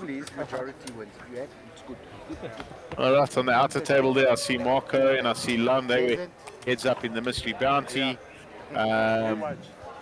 The gentleman from Reunion was at that table a little bit earlier. I think he got bust out and got moved. He just scored a nice, cool 300,000 in the mystery bound. Second ticket out this morning. That it kind of took a bit of fun out of the entire suspense, process. Well, the last time we had the draw, you know, Darren Kramer pulling that big ticket was, I think, the second last ticket out of the bubble for the biggest prize in the night. Absolutely. It was unbelievable. 4 players left. But, I mean, just while we go through this hand, Roy Bitton opened with King 10, Nicky Young. Did Nick call that? You gotta love Nicky if he called that the 7-3. So, I think that's been called, yeah. Certainly not out of his range, Mark. Yeah, no, absolutely. Nick has the widest range in the world, and that's why Nick's really difficult to play against, because you can watch him for hours and hours on the stream, and then think you actually got him taped when you play against him on the outer tables. And Nick's just got a different trick up his sleeves. I can tell you now, he's honestly one of the best recreational players in this country, and you know, that's not me trying to blow any unnecessary smoke on Nick. All you have to go is to the Henna Mob and go look him up, and you will find result after result after result with Nicky Yanu. And I can tell you now, when Nick final tables, you got a really good chance of writing in the nice big W next to his name, because he is absolutely relentless and unplayable. 7-3. Dream. And on screen now with the glasses on his head, one of my favorite people. Yeah. And we've just gone out of screen to Peter Sisu, Uncle Peter. He's 82 years old. Just wonderful to see a player like him sit out here on the outer tables, playing in the high roller, satellite his way in. I mean, there's no doubt that he's the most successful satellite player at the Times Square Series. He just won every single seat and multiple seats thereof, and he comfortably won the race to Sun City on the satellite version of it. And it's just lovely to have an uncle like Uncle Peter still playing poker, and I swear I feel he's still got a nice big result in him in the bigger games. And I mean, what the a nice story man's that stay power is also unbelievable. I mean, it's 12:30 at night, our time. Obviously, you guys will see this half an hour later, but he's still sitting there, full of energy, full of beans. I mean, half the time, if I'm sitting at the poker table at 12:30 at night, I'm nodding off, and he's still firing in bomb pots at Jared Solomon, making sure it's happening. Who's eating now? Yeah, and then he calls me over. He says, "Remark," because you know he's got that deep Greek accent. I said, "Yes, Uncle Peter." He says, "If I have a ticket for 1A tomorrow," I said, "Don't worry, Uncle Peter. You can come back the next day." "Are you sure? Because my ticket says 1A." I said, no problem, Uncle Peter, you can come for 1B. He says, we see, maybe I'm at the high roller. So he's just great value. Anyway, what's happening at the feature table? We've got 3 players to the flop. Ace, Queen, 9, 2 diamonds. Nick will take the lead with his ace. Any backdoors or anything for anybody else there? Only run a runner. Yeah, running diamonds for Oki. Or running straight, I suppose he's got to go perfect. He gets out the way. Kenny will get out the way. And now Nick's mocking what happened 2 hands ago with the bluff show, right? Yeah, exactly. Yeah. Mark, just getting back to it, looking at Nick Yanu's results here, I mean, you're 100% correct. In 2021, the man went back-to-back main events, all right? First place main events there. Then he went on literally a couple of months later to come second in the Super Slam. I mean, this man is... He might be one of the wildest players on the or in the competition, but he certainly has the results to show for it. And I mean, you're 100% spot on. He is one of the most unpredictable players. I mean, the other night, for example, flopping top 2 pair and folding it on basis of instinct, intuition, not wanting to get involved at that stage. You know, it's brilliant to see. I actually spoke to Nick about that hand. I said, Nick, you know, there's this big story on the stream about you folding top 2 on a Jack 8-5 board. And, you know, like everyone was going like, no, he's your friend, and you folded to him, and there was like a little bit of a story about there's possible collusion, this, that, the other. So Nick said to me, Mark, you know, my job is to win chips, and that's what I want to do. He says, yes, I did flop top 2 on a club heavy or a diamond heavy board. You know, when the man came over the top and moved all in, I did, you know, the first thing I thought about was he could have a set of 5s, or he has got a big club draw. I looked at my stack, I looked at his stack, and I just felt like I didn't feel like gambling half of my chip stack against flushes, because flushes comes, and if he had a set, then I'm really drawing thin.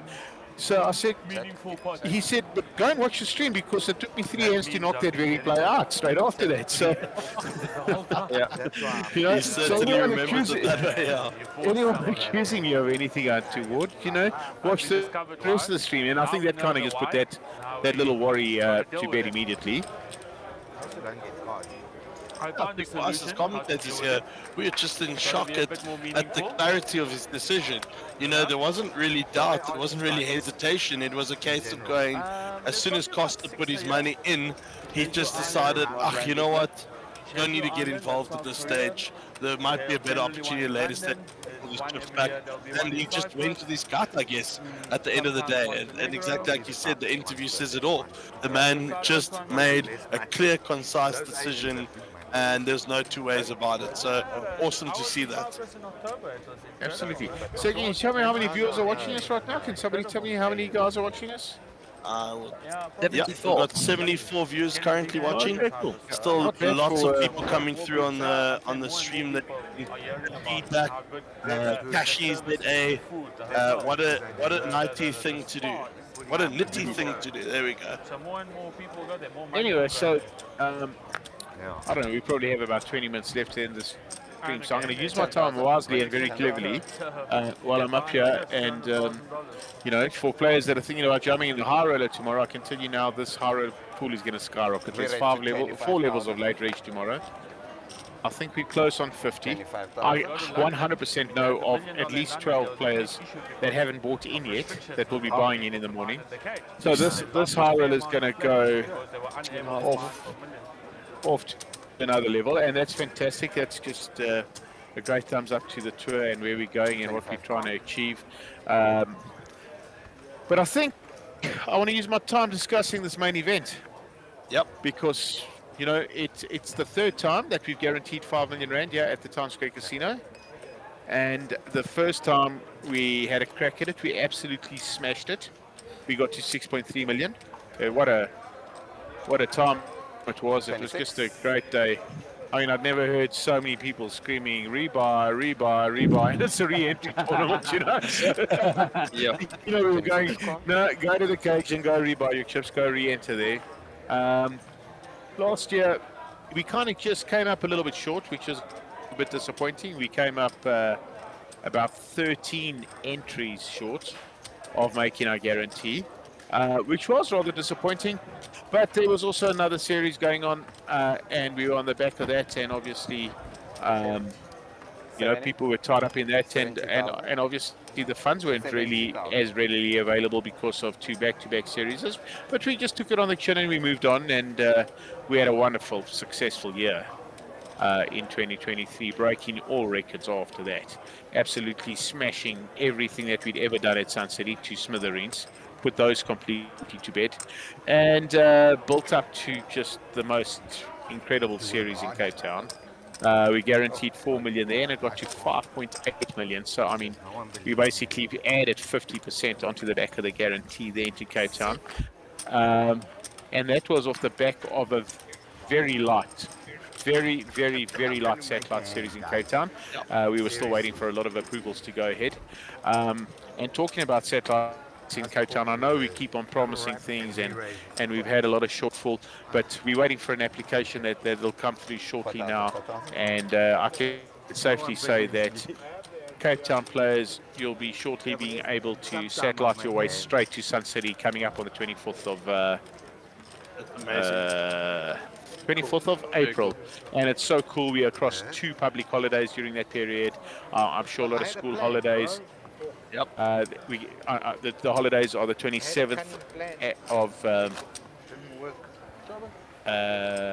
sorry, I'm so lost here. 27th of April, which is Mandela Day, and the 1st of May, which is May Day, plus everything else around it. We are so blessed and so lucky to have those cool dates, and Sun City is going to be a blast. Absolute blast, and Cape Townians, you're going to get a shot at coming there. So come to satellites in your hundreds of thousands.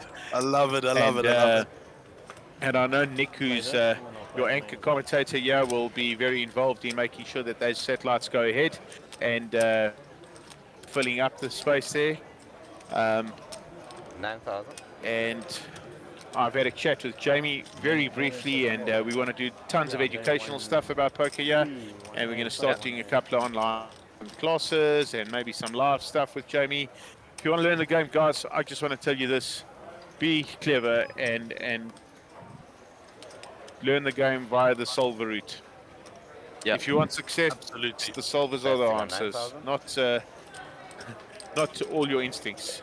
So, you know, Jamie will be participating and helping us in those departments. And on so Moss, just quickly touching on it whilst we're on it. You know, the satellites that you got coming up, awesome way for young players and enthusiasts to come in as cheaply as possible, all right? But certainly giving yourself the big shot at the big ticket. You don't buy that lottery ticket, you're not going to win the lottery. Talk to us about your Thursday initiative that you run with a 10-seat guaranteed here.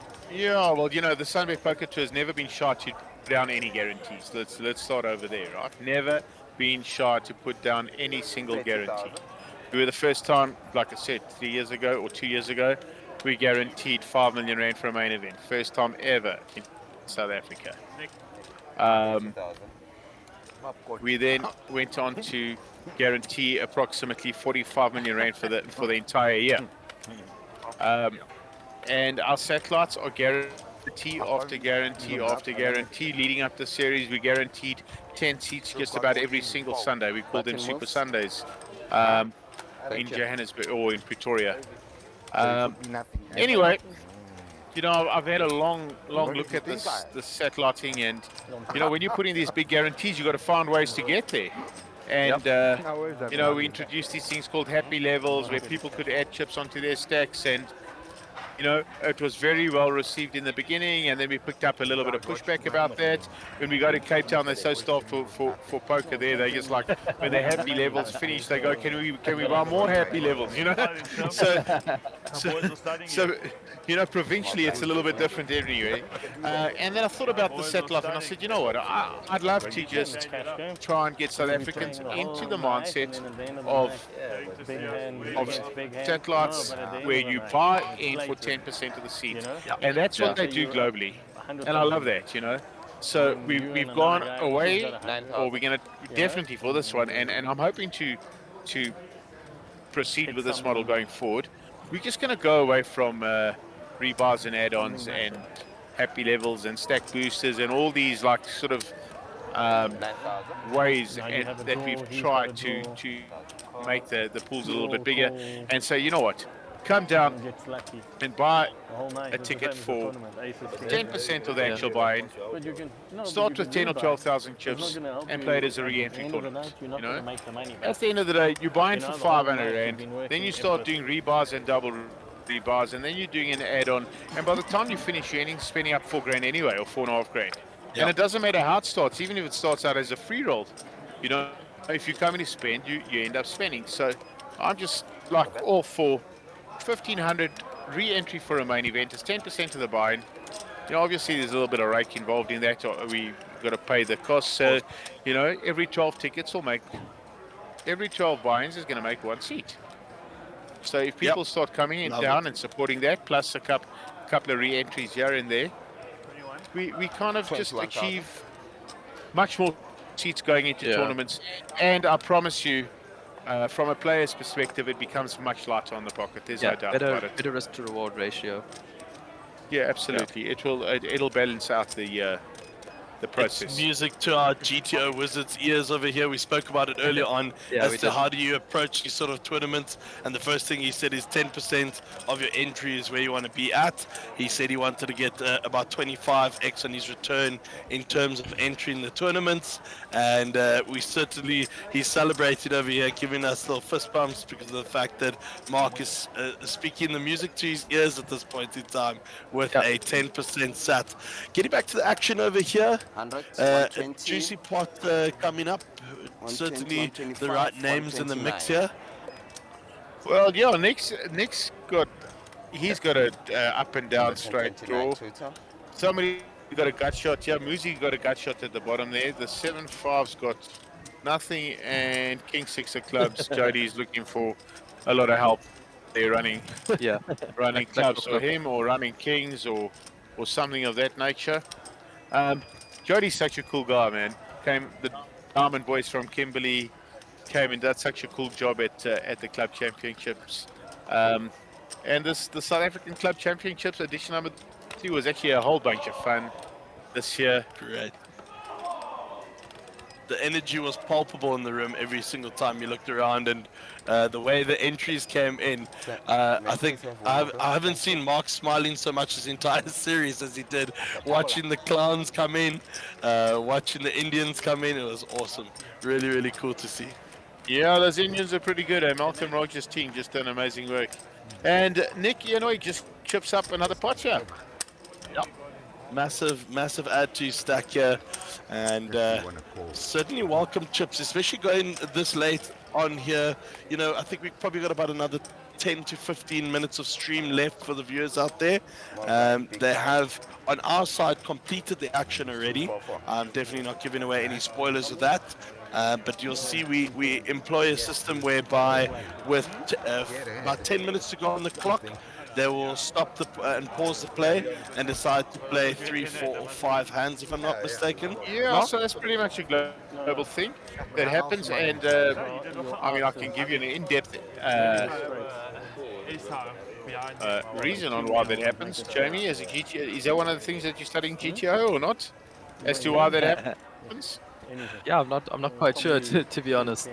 Okay, so let me give you guys a little bit of an education, right? The reason why the clock is paused and we draw for X amount of hands is so that players at the end of the night cannot slow down their action, thinking, well, if I slow down the action, I'll miss the big blind. Tomorrow's a redraw and I conserve chips. And So raise to 10,000. we play it, we pause it, we put X amount of clocks in it, and then the hands need to be played out. So if you got drawn into the big blind, you got drawn into the big blind. And so it just prevents players slowing down the action when they see the clocks coming to the end to avoid them putting unnecessary chips into pot. Obviously, everyone's trying to protect as many bigs as they can, and that is the real reason for clocks getting stopped. That is pure international experience coming from Mark Joseph over there in the corner. Thank you, Mark, for that. I love that we can learn these things as we go along, and certainly gives us insight as to why it happens. Very cool reasoning behind it, and over to the action here with Jamie. Yeah, so Oki opened here under the gun, ace-6 off. KM decided to flat there with his ace-queen, which invited Roy and Nikanoi to call behind him. Ace-deuce 5, 2 diamonds on this flop. Ahmed with the flush draw. 37. 37,000. Yeah. Was Nick in the blind here? You gotta love Nick. Was Nick in the blind here? At least, what is he doing in the spot with King Queen 2? He's got the dealer button in front of him, so any range is welcome. Yeah, and rightfully so. I think with a raise and 2 flats behind, you can kind of afford to peel one off from the dealer button 55 big blinds deep.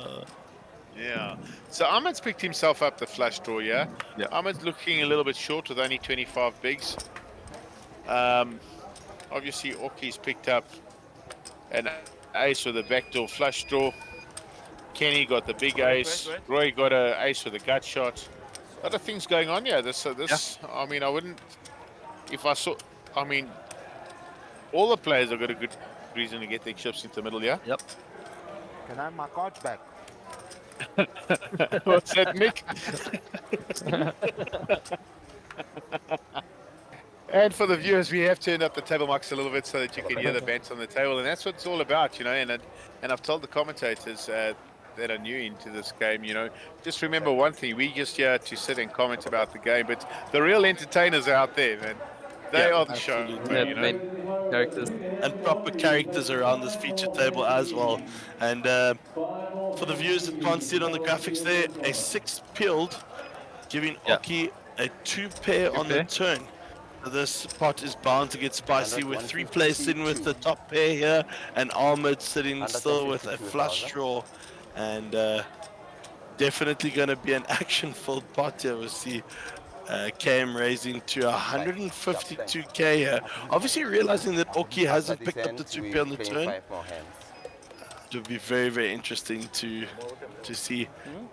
Commentator, should I say, dealer coming through there on the mic, as you could hear, saying that we have 5 hands after this. That decision would have come from one of the outer tables where they would have drawn the cards to decide that action. Yeah, so... Yeah, on quite an interesting development on that. We used to actually stop the entire floor and wait for all the hands to be completed and then do that process, and we realized that wastes about 25 minutes of the night. So we just found the first table that's ready, drawing, just notify everyone, complete their hand that you're on, and then from the next deal, you'll deal 5 hands. Right, so is Ahmed still in this hand? Is he? Yes. Yeah, he still is, and who's in Penny the tank went all here? in. Yeah, so who's in the tank?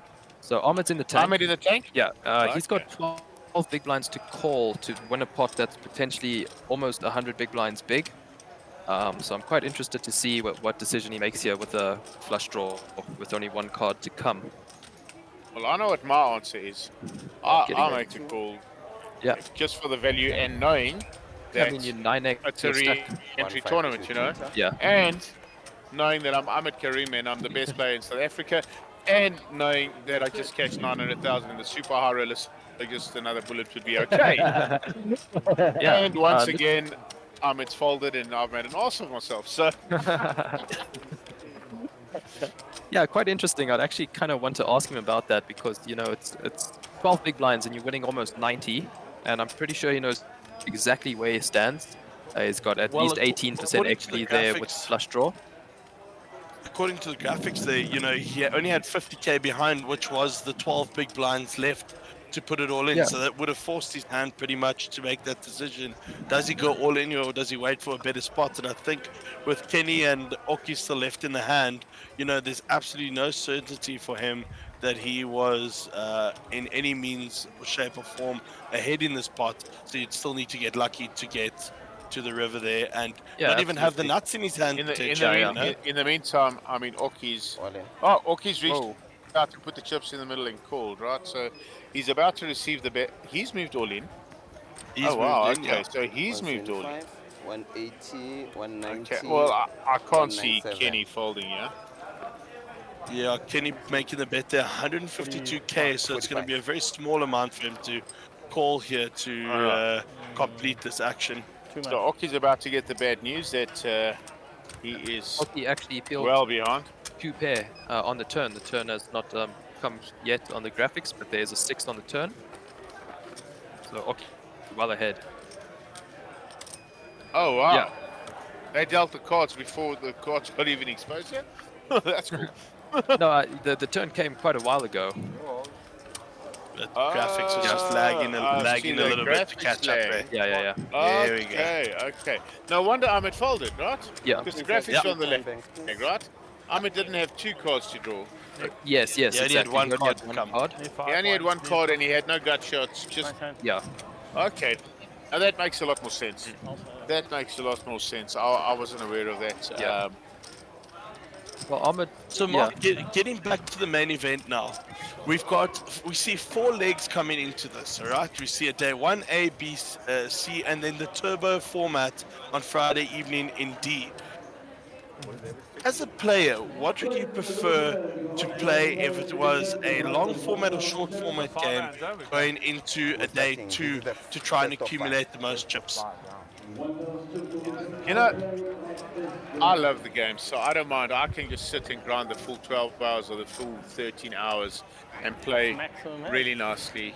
Sit down with my 300 bigs. Or do you sit down? You sit down with 250 bigs. You get 40,000 chips in the first blinds, 200, you get 200 bigs. Sorry, we change the format from time to time.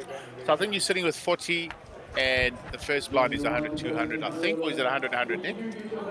I'm going to confirm in about 2 seconds. I'm pretty sure it's 100, 200. 11,000. 1 hour levels. 40 All right, to confirm that it is 100, 200 with a 40k starting stack. Okay. So you're sitting down for 50-minute levels. 31,000. And you're sitting on with 200 bigs. And you can just sit there and grind and accumulate and pick your spots and learn your table and kind of just navigate your way through that day.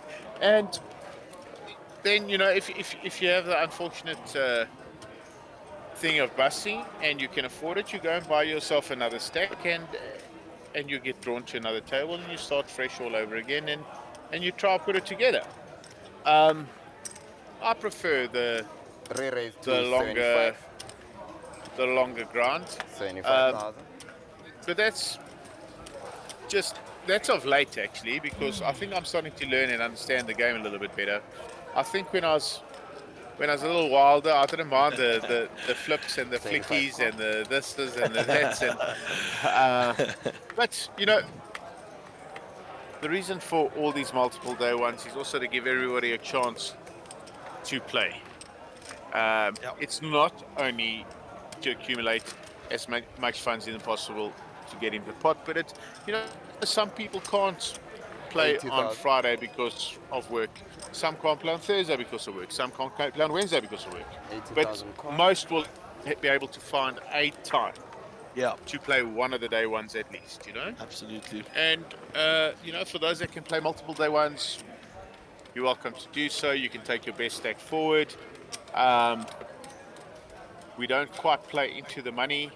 We play 15 levels or 15% of the field on the day ones. 105,000. The turbo flight on the Friday night, 30-minute levels, and I think after registration closes, it reduces to 15 minutes. And that's also because it's kind of difficult for players to sit here until 4 a.m. in the morning and then come back at 11. And, we do want to finish the tournaments on Sundays and not Mondays.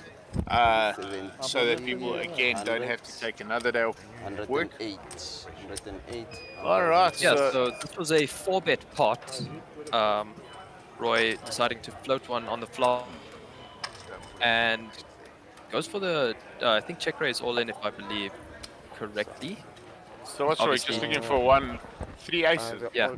That's all that's available to Roy. And he's in against, is that Kenny? I know, against Muzamo. Muzi. Yeah. Muzi, yeah. Muzi, your baby Muzi. Alright, so that's the end of Roy Britton. I see him unmarking himself there already. And I'm pretty sure Roy will be buying a new stack and be here tomorrow. Guys, this high roller is going to be a pretty sick field, I can tell you now. The number is looking like it's going to be big. It's the first time we've done 50k for a high roller. We've moved it up by 20% in price.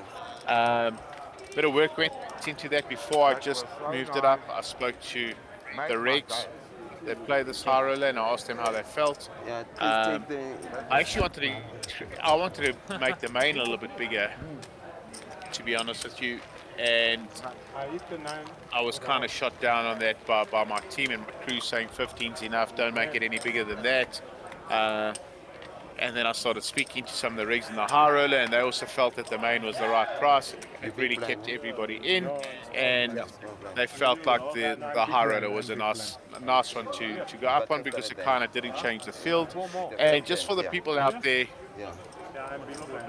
wanting to know the reasoning why I was thinking about making the main a little bit bigger is I try and compare our product with a WPT product called WPT Prime. And WPT Prime has main events that are approximately $1,100. $1,000, $1,100. Our high rollers, our super high rollers, and all our side events are pretty much in line with them. So WPT Prime side events are $300, $400, and $500 events. High rollers are $2,000, $2,200, $3,000. Super high rollers are $5,000 plus. So if you take that and do the conversion scale, we're pretty much in line everywhere excepting the main events a little bit behind. You know, $1,000 is 19,000 Rand, so 11 is closer to 20, right? So, or 21 in fact. So I felt like we were a little bit light on that front. And the SunBet Poker Tour is trying to attract as many international players as possible. We want them to come to South Africa and come and enjoy this beautiful country of ours. And, you know, although we have a currency that is not great for us, traveling is wonderful for people coming into South Africa. Of course. And we want to try and utilize the situation and give them the best of everything. So come to South Africa, play some cool poker, and you get to go on safari or get to go wherever you want to do and do your bucket list things, go to Cape Town, etc., etc. But we want to make the main event at least juicy enough for them to feel like it's worthwhile coming. Of course. Adding to Peter earlier on, Peter the Weasel said to him, it must be lovely coming to South Africa and using your American dollars, to which he promptly said, it's basically free. It's basically free here, man. It's so yeah, really, what a character that Oak is, and I really want to see him on one of our feature tables at some other stage if he's lucky enough to get through on one of those main event day ones there. Mark, talk to me quickly about how you came up with this figure of the 5 million guaranteed. Is it based on past experience, knowing that it's going to smash it, or do you try and give yourself a little bit of leeway there? You know, Nick, I'll be honest with you, that's quite a cool question, and I just believe in so many things in life. I believe in this product. I believe in South African poker players. I just believe that we are good enough to be global in this country. And if we want to be global, we need to put out proper size guarantees out of there. We've got to put ourselves out there, you know. With risk comes rewards. And I often think about an old movie. It's an old baseball movie with Kevin Costner. 10,000. And I can't actually remember the name of the movie, but anyway, he hears these voices that tell him, if you build it, they will come. And he needs to build himself a baseball field. I can't. It's called Field of Dreams. In fact, is the name of the movie. Don't re-raise now. I know I'm a little bit older than you boys, but if you Google that Field of Dreams with Kevin Costner, We got him here. Yeah, 100% right. Field of Dreams it is. Yeah. It looks like one to watch, eh? 7.5 on IMDb, 88% on Rotten Tomato. It certainly Great is one movie. to add to the bucket list. Go watch it tonight, and then come back tomorrow, and you'll understand what I'm trying to tell you, right? Anyway, they told him if you build it, they will come, and his wife and his family and all the banks and everybody had to take mortgages from, etc., to build this baseball field on his farm. And all the ghosts came to play, by the way, all the dead baseball players. But the point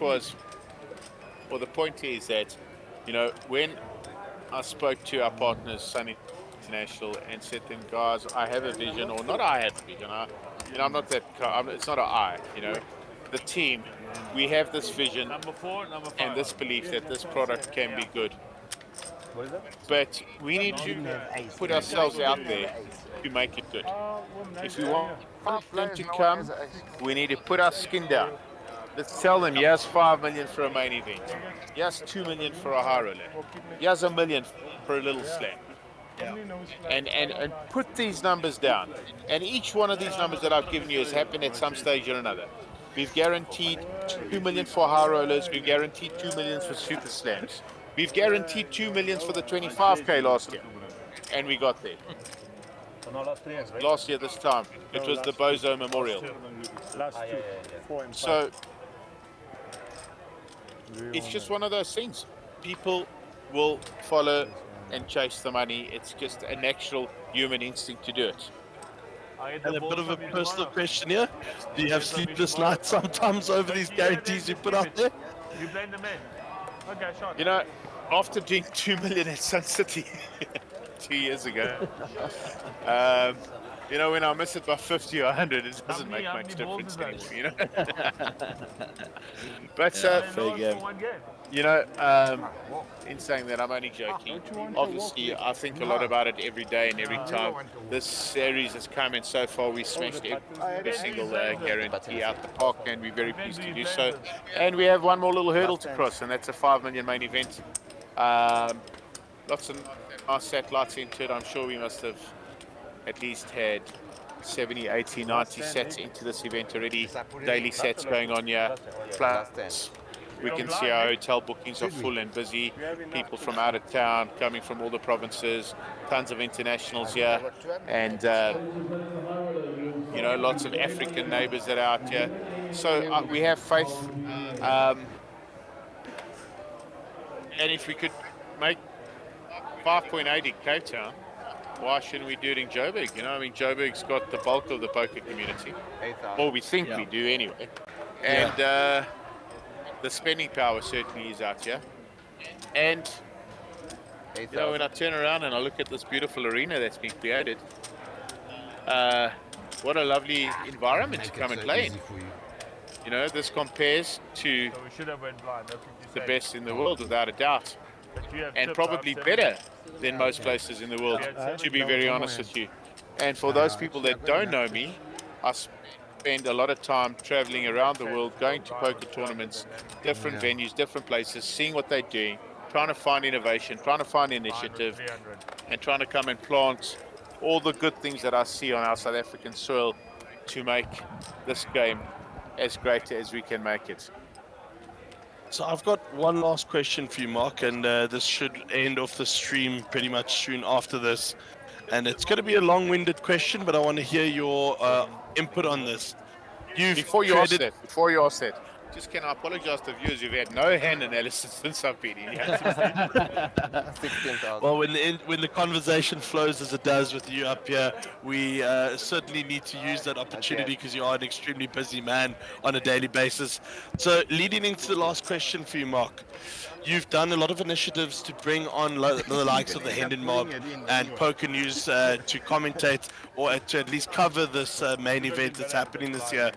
Can we look forward to some sort of international collaboration with another poker series around the world that would see us almost cross-pollinating the two tournaments with South African players going there and potentially those international players coming here.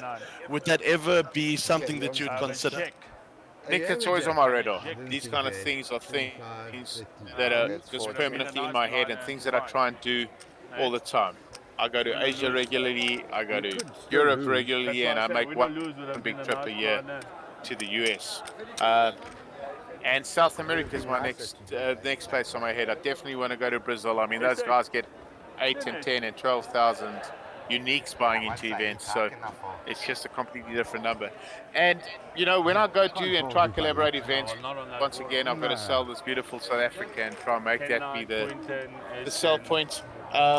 We've been in a fortunate position now. I've just come back from Tanzania, and I've had some discussions with Costa, who owns a casino up there, and there were quite a bunch of South Africans out there, and we've gone into an agreement now where they will run satellites to bring Tanzanians down to South Africa, and we will reciprocate to make sure we get some South Africans up there. It's a great deal there. They're very hospitable, they look after their people, and they're really good to them. And one of the nice things is it's not corporate, it's very family orientated, and it's fun, you know. Obviously down this side it's a little bit more red taped, but we get around those things and make it exceptionally welcoming for them. The few guys that have come down here are having a great time already. We certainly gone out of our way to keep them entertained and keep them happy, and they're having a great time. So that's one of our small little projects that are on the go, and you never know, there could be a big international event coming in the next couple of years in Africa, not necessarily in South Africa, but maybe somewhere in Central or West Africa, where it's a bit more central for all Africans to collaborate and get together in one central place. Are you giving away a bit of a spoiler there by any chance? No, not at all. Not at all, to be honest with you. It's just something that's in the head. You know, we are very committed to the SunBet Poker Tour here at NJBT.